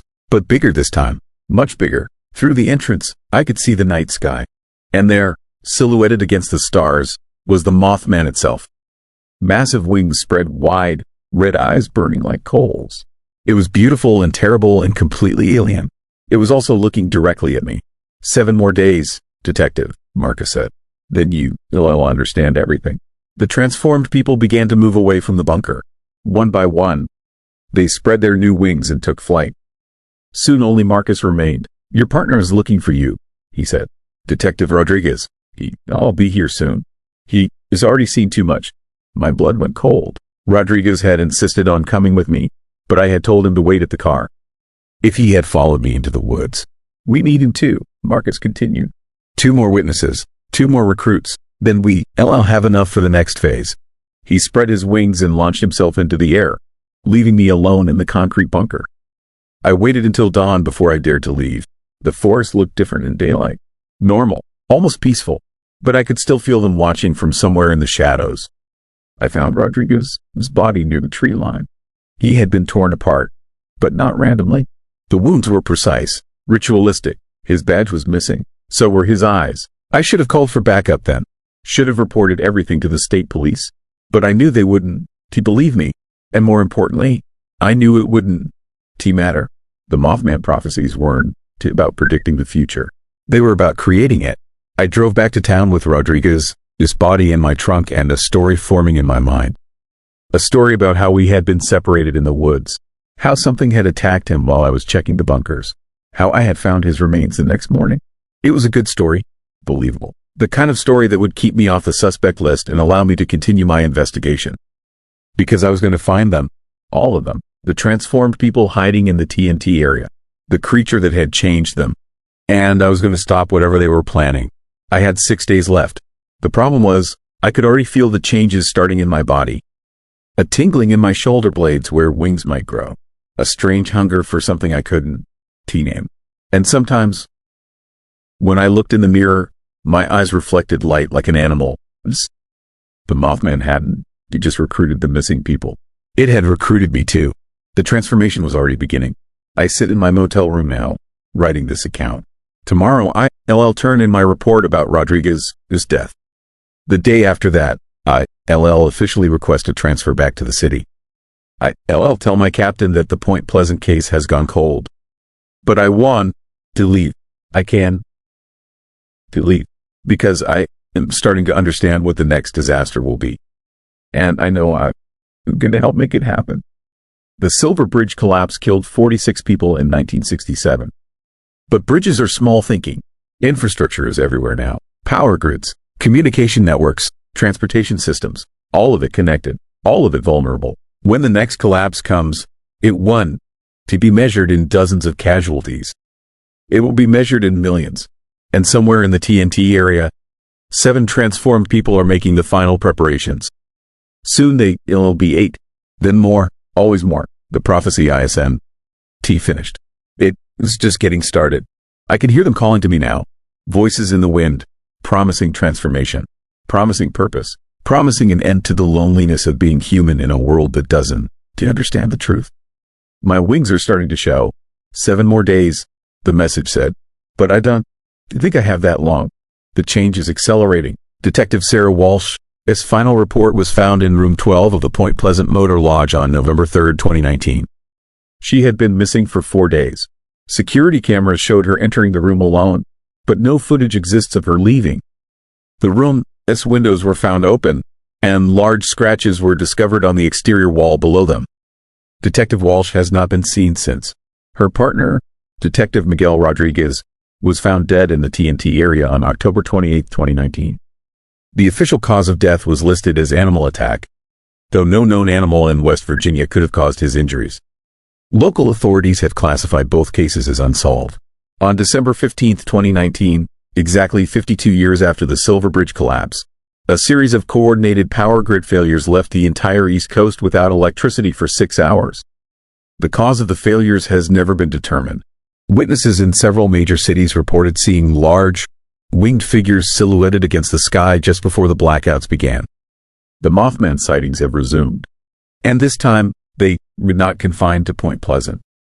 In the months following the blackout, people have begun disappearing from urban areas across America. Always experienced professionals, always people who work in critical infrastructure, power plant operators, air traffic controllers, nuclear technicians, all of them report the same thing before they vanish.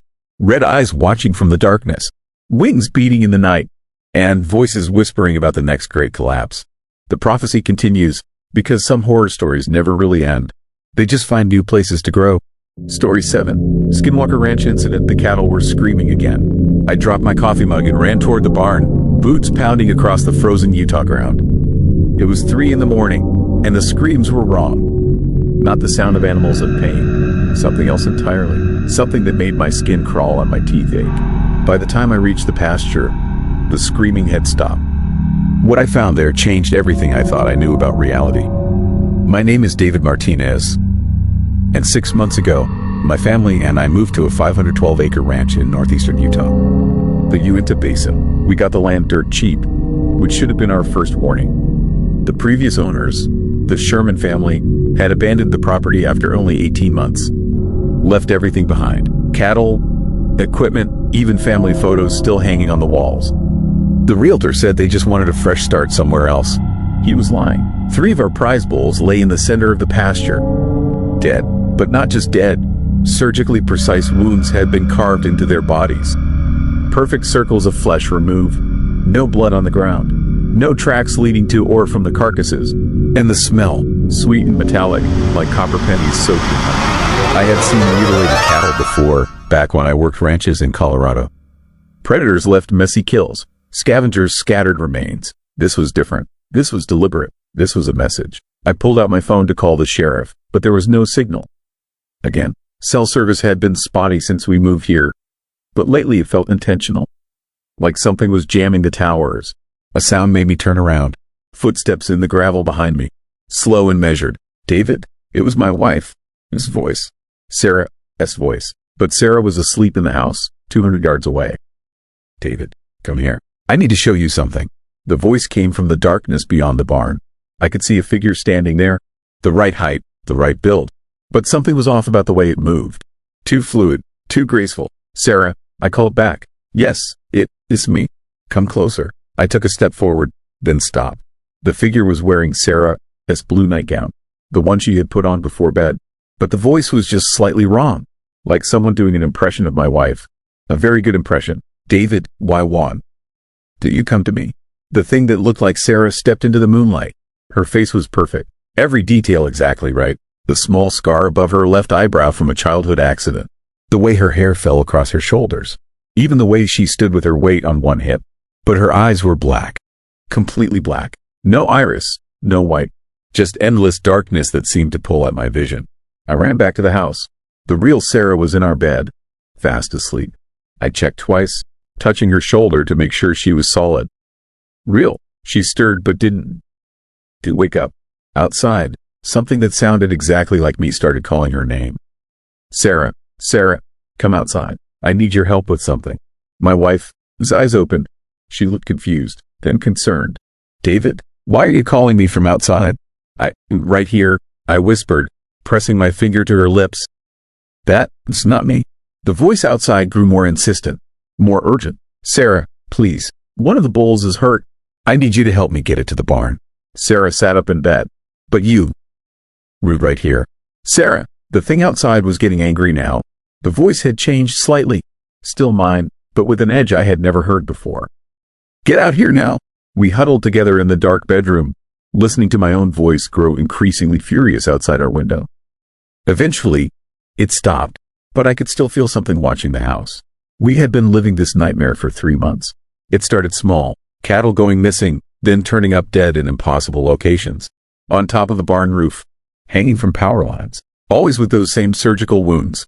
Then the lights began appearing in the sky. Not airplanes or helicopters. These moved in ways that defied physics. Right angles at incredible speeds. Perfect circles that pulsed with colors I had never seen before. Sometimes they hovered directly over our house for hours, silent as death. Our neighbors, the Hendersons, lived 5 miles away. When I called to ask if they had seen anything strange, Mrs. Henderson laughed nervously. Strange, honey, this is Skinwalker Ranch. Everything here is strange. Skinwalker Ranch. I had heard the name before but never connected it to our property. The local Ute tribe considered this land cursed. They called it a place where the spirits of evil shamans roamed. Shapeshifters who could take any form they wanted. The supernatural had found its way to modern American horror. And we were living in the middle of it. The government knew about this place too. I found out later that a billionaire named Robert Bigelow had bought the ranch in the 1990s and studied it for years. His researchers documented hundreds of paranormal events, UFO sightings, poltergeist activity, creatures that shouldn't exist. Then he sold it, quietly, to a shell company that immediately put it back on the market. We were the unlucky family who answered the for sale ad. The mimicking incidents were the worst part. The things on this ranch could copy anyone perfectly. Voices, appearance, mannerisms. But they always got something wrong. A detail too small for most people to notice. But I noticed. The fake Sarah had been wearing her nightgown, but she had been barefoot. The real Sarah always wore slippers to bed because she hated cold floors. The thing that copied me had used my voice, but it had called our daughter Emma by her full name. I always called her Em. These creatures were intelligent, but they weren't human. They studied us, learned our habits, then used that knowledge against us. Our daughter Emma was 8 years old when we moved to the ranch. By Christmas, she had stopped playing outside. She would spend hours staring out her bedroom window, watching the sky. The lights are talking to me, she said one day. What do they say? I asked, trying to keep my voice casual. They want me to come outside. They say they have something to show me. That night, I installed motion sensors around the house. Industrial-grade security cameras. If something was trying to lure my family outside, I was going to catch it on video. The footage I captured changed my understanding of reality forever. At 2:47 a.m. on January 15, 2009, every camera triggered at once. The motion sensors went crazy. But the video showed nothing. Just empty darkness. Then the audio kicked in. Voices. Dozens of voices, all speaking at once. Men, women, children. All of them calling Emma's name. All of them begging her to come outside. But here, it's the terrifying part. I recognized some of those voices. They belonged to Emma as friends from school. Her teachers, her grandmother who lived in California. People who had never been to the ranch. People who couldn't possibly be standing in our yard at 3 in the morning. The creatures were accessing something beyond physical mimicry. They were tapping into Emma's memories, pulling out the voices of everyone she trusted. I found Emma standing at her bedroom window, her hand on the lock. "They really want to see me," she whispered. I grabbed her and pulled her away from the window. Outside, the voices grew angry. Then they started screaming. Not human screams, something else. Something that made the house shake and the windows rattle. The screaming went on for 3 hours. The next morning, we found tracks in the snow around the house. But they weren't footprints. They were paw prints, dozens of them, from animals that don't exist in Utah or anywhere else on Earth. Some looked like wolves, but twice the normal size. Others resembled big cats, but with too many toes. And some were completely alien, shapes I couldn't even begin to identify. All of them circled the house exactly 7 times before disappearing at the tree line. I started researching the ranch's history. What I found made me wish we had never moved here. The land had a reputation going back centuries. Native American tribes avoided it. Early settlers reported strange lights and missing livestock. During World War II, pilots training in the area filed dozens of UFO reports. But the modern horror began in 1994, when the Sherman family bought the ranch. Terry and Gwen Sherman experienced everything we were dealing with, and worse. Cattle mutilations, UFO sightings, creatures that defied explanation. Their family dog was found in the top of a 40-foot cottonwood tree. No explanation for how it got there. The dog was still alive when they found it. Terry Sherman shot at one of the creatures once, a wolf-like animal that was attacking their cattle. He hit it with a rifle at close range. The bullets passed right through it like it wasn't there. The creature turned around, looked at him with human eyes, and walked away. The Shermans documented everything. Photos, video, audio recordings. They sold their evidence to researchers and government agencies. But nothing they captured ever looked quite right on film. The creatures, the lights, the impossible events, they all showed up as blurred shapes and static on camera. As if reality itself rejected the documentation. We were learning the same lesson. Every piece of evidence we gathered was contaminated somehow. Photos came out overexposed or completely dark. Video recordings showed nothing but interference. Audio was filled with static and voices speaking in languages that didn't exist. It was like living in a creepypasta that someone else was writing. A scary story where the rules kept changing and nothing was ever quite what it seemed. But this wasn't fiction. This was our life. By February, Sarah wanted to leave, pack up and move back to Colorado, take the financial loss, and pretend this place had never happened. I wanted to stay, not because I enjoyed the terror, not because I was curious about the paranormal, but because something was happening to me, something I didn't understand. I was changing. It started with dreams, vivid nightmares where I could see through the eyes of the creatures that watched our house. I experienced their hunger, their intelligence, their ancient rage. They weren't animals. They weren't aliens from another planet. They were something far older and far stranger. They were the original inhabitants of this reality. And we were the invaders. In my dreams, I could understand their language, a complex system of sounds and emotions that conveyed meaning beyond words. They were trying to teach me something, show me something, the truth about what this place really was. Skinwalker Ranch wasn't cursed. It was a doorway, a thin spot between worlds where other realities leaked through. The creatures, the lights, the impossible events, they were all refugees from dying dimensions. And they were running out of places to hide. Our reality was consuming theirs, one universe at a time. They had been pushed to the edges of existence, forced to inhabit the spaces between spaces. This ranch was one of their last sanctuaries. We weren't being haunted. We were being invaded by desperate survivors. The dreams showed me other thin spots around the world. The Bermuda Triangle, the Michigan Triangle, certain forests in Eastern Europe where reality behaved differently. All of them were refugee camps for beings that no longer had a home. The government knew. They had always known. Secret agencies monitored these locations, studied the creatures, tried to weaponize their abilities. But they never understood the real truth. The supernatural wasn't invading our world. Our world was destroying theirs. I started leaving food outside for the creatures. Not the mutilated cattle they seemed to prefer, but simple offerings. Bread, water, vegetables from our garden. The offerings were always gone by morning. The mimicking incidents became less frequent. The lights in the sky changed from threatening to almost curious. like they were studying me in return. Sarah noticed the change in me. I was sleeping better. The constant anxiety that had plagued us since moving here was fading.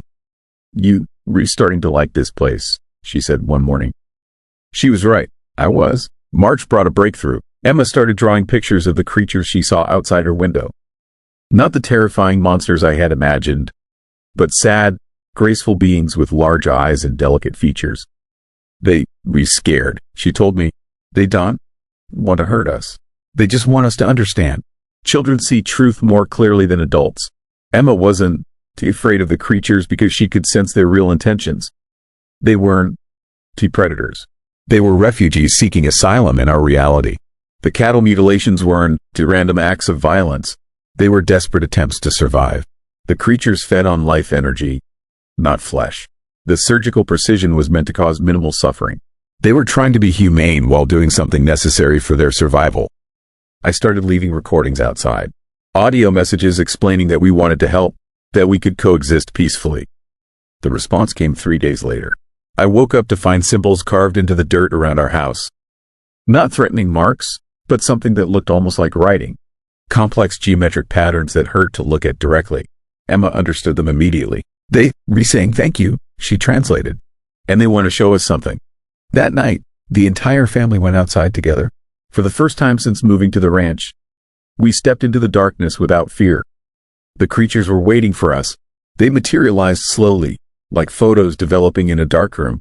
Tall, graceful beings with features that shifted depending on the angle of view. Beautiful in a way that human eyes weren't designed to process. They didn't speak with voices. Instead, images flooded our minds, visions of their dying reality. A universe where physics worked differently, where consciousness and matter were more closely linked. They showed us how they had tried to save their world, how they had failed, how they had been forced to flee into the spaces between dimensions, living as parasites in realities that couldn't quite support their existence. Our ranch sat on a convergence point, a place where multiple realities touched. They had been using it as a base camp while they searched for a new home. But something had changed recently. The convergence was becoming unstable. Other things were coming through. Darker things. Creatures that fed on fear and chaos rather than life energy. The Skinwalker Ranch legends were about to become much more dangerous. The peaceful refugees we had been living with were the least of our problems. They were trying to warn us about what was coming next. The real invasion hadn't started yet. Over the following weeks, we helped the creatures establish a more stable presence on our land. They taught us how to recognize the dangerous entities that were beginning to slip through the convergence. Shadow people that moved at the edges of vision. Voice mimics that were perfect copies but felt wrong on a cellular level. Reality distortions that made familiar places suddenly foreign and threatening. These weren't refugees. These were predators that had followed the scent of an open doorway. American horror was about to get a lot more supernatural. We became guardians without choosing to. The creatures gave us tools, symbols that repelled the dangerous entities, sounds that could close temporary breaches in reality, knowledge that no human was supposed to possess. The government agencies monitoring the ranch noticed the change. Unmarked helicopters started flying overhead. Black SUVs appeared on the road leading to our property. They knew something was different, but they didn't understand what. We were no longer victims of the paranormal. We were part of it.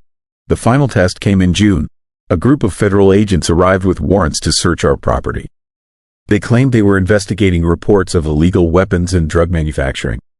They were really there to study the phenomena. What they found was beyond their understanding. The creatures revealed themselves fully for the first time, not just glimpses or shadows, but their complete forms.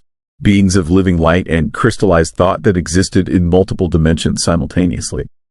The agents' equipment went crazy. Their cameras recorded impossible images. Their audio devices captured languages that made no linguistic sense. 2 of them were driven insane by the experience. They were found 3 days later, wandering the desert 50 miles away, speaking in tongues and drawing symbols that hurt to look at. The government response was immediate and decisive. They classified everything about our ranch as a national security issue. We were relocated overnight to a safe house in Colorado. Officially, we never existed. Our names were scrubbed from public records. The ranch was purchased by a shell company and turned into a restricted research facility. But the creatures followed us. Not all of them. The dangerous entities were contained at the ranch through methods I'm not allowed to discuss. But our refugee friends found ways to exist in our new reality. They live in the spaces between moments now, in the pause between heartbeats, in the silence between words. Sometimes Emma still draws pictures of them. Sometimes I dream their ancient dreams. Sometimes Sarah finds symbols carved into the frost on our car windows. Messages of friendship from beings that shouldn't exist. The government checks on us regularly. Agents disguised as social workers, teachers, utility inspectors. They want to make sure we're not sharing information about what we experience. They want to make sure we're not becoming something other than human. But the change has already happened. Living at Skinwalker Ranch altered us on a fundamental level. We can see things that others can hear voices in frequencies that don't register on any equipment. We know when reality is being manipulated. We can sense when predatory entities are near. Most importantly, we can recognize others like us, people who have lived too close to the thin spots, families who have experienced things that can be explained or documented. There are more of us than you might think. The creatures we lived with weren't the only refugees in our reality. There are human refugees too, people who have been displaced by supernatural events, changed by contact with other dimensions, marked by experiences that exist outside normal reality. We find each other through subtle signs, a certain way of looking at shadows, a tendency to avoid mirrors after sunset, children who draw pictures of impossible creatures. We rebuilding our own network, our own support system, because the government agencies that monitor these phenomena don't care about the human cost. They just want to weaponize what they don't understand. The real horror, ISN, the creatures from other dimensions. It is what our own species does with knowledge that should remain hidden.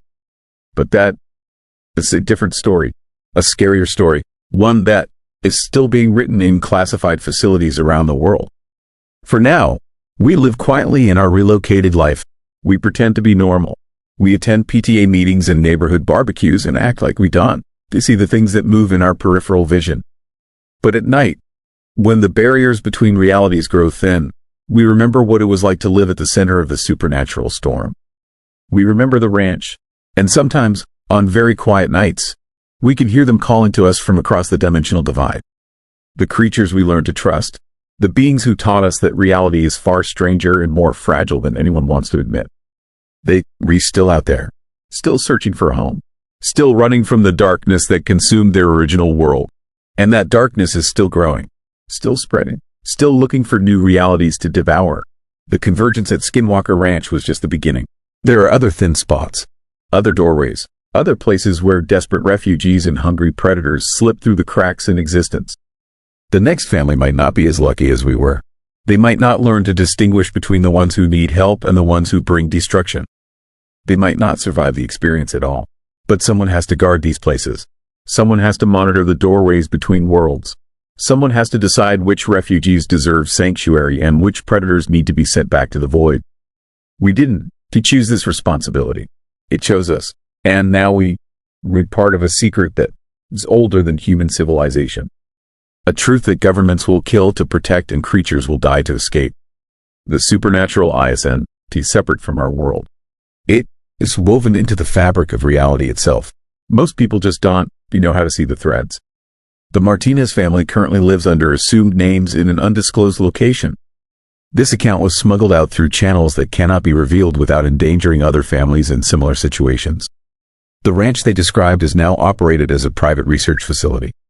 Public access is forbidden, and the surrounding area is monitored by unmarked security personnel. In the years since the Martinez family's relocation, 17 other families have reported similar experiences at various locations across the American West. All of them have been relocated. All of their stories have been classified. The phenomena continue, and they re-spreading. Because some doors, once opened, can never be completely closed. And some refugees never stop looking for a new home. And sometimes, on very quiet nights, we can hear them calling to us from across the dimensional divide. The creatures we learned to trust, the beings who taught us that reality is far stranger and more fragile than anyone wants to admit. They're still out there, still searching for a home, still running from the darkness that consumed their original world. And that darkness is still growing, still spreading, still looking for new realities to devour. The convergence at Skinwalker Ranch was just the beginning. There are other thin spots, other doorways, Other places where desperate refugees and hungry predators slip through the cracks in existence. The next family might not be as lucky as we were. They might not learn to distinguish between the ones who need help and the ones who bring destruction. They might not survive the experience at all. But someone has to guard these places.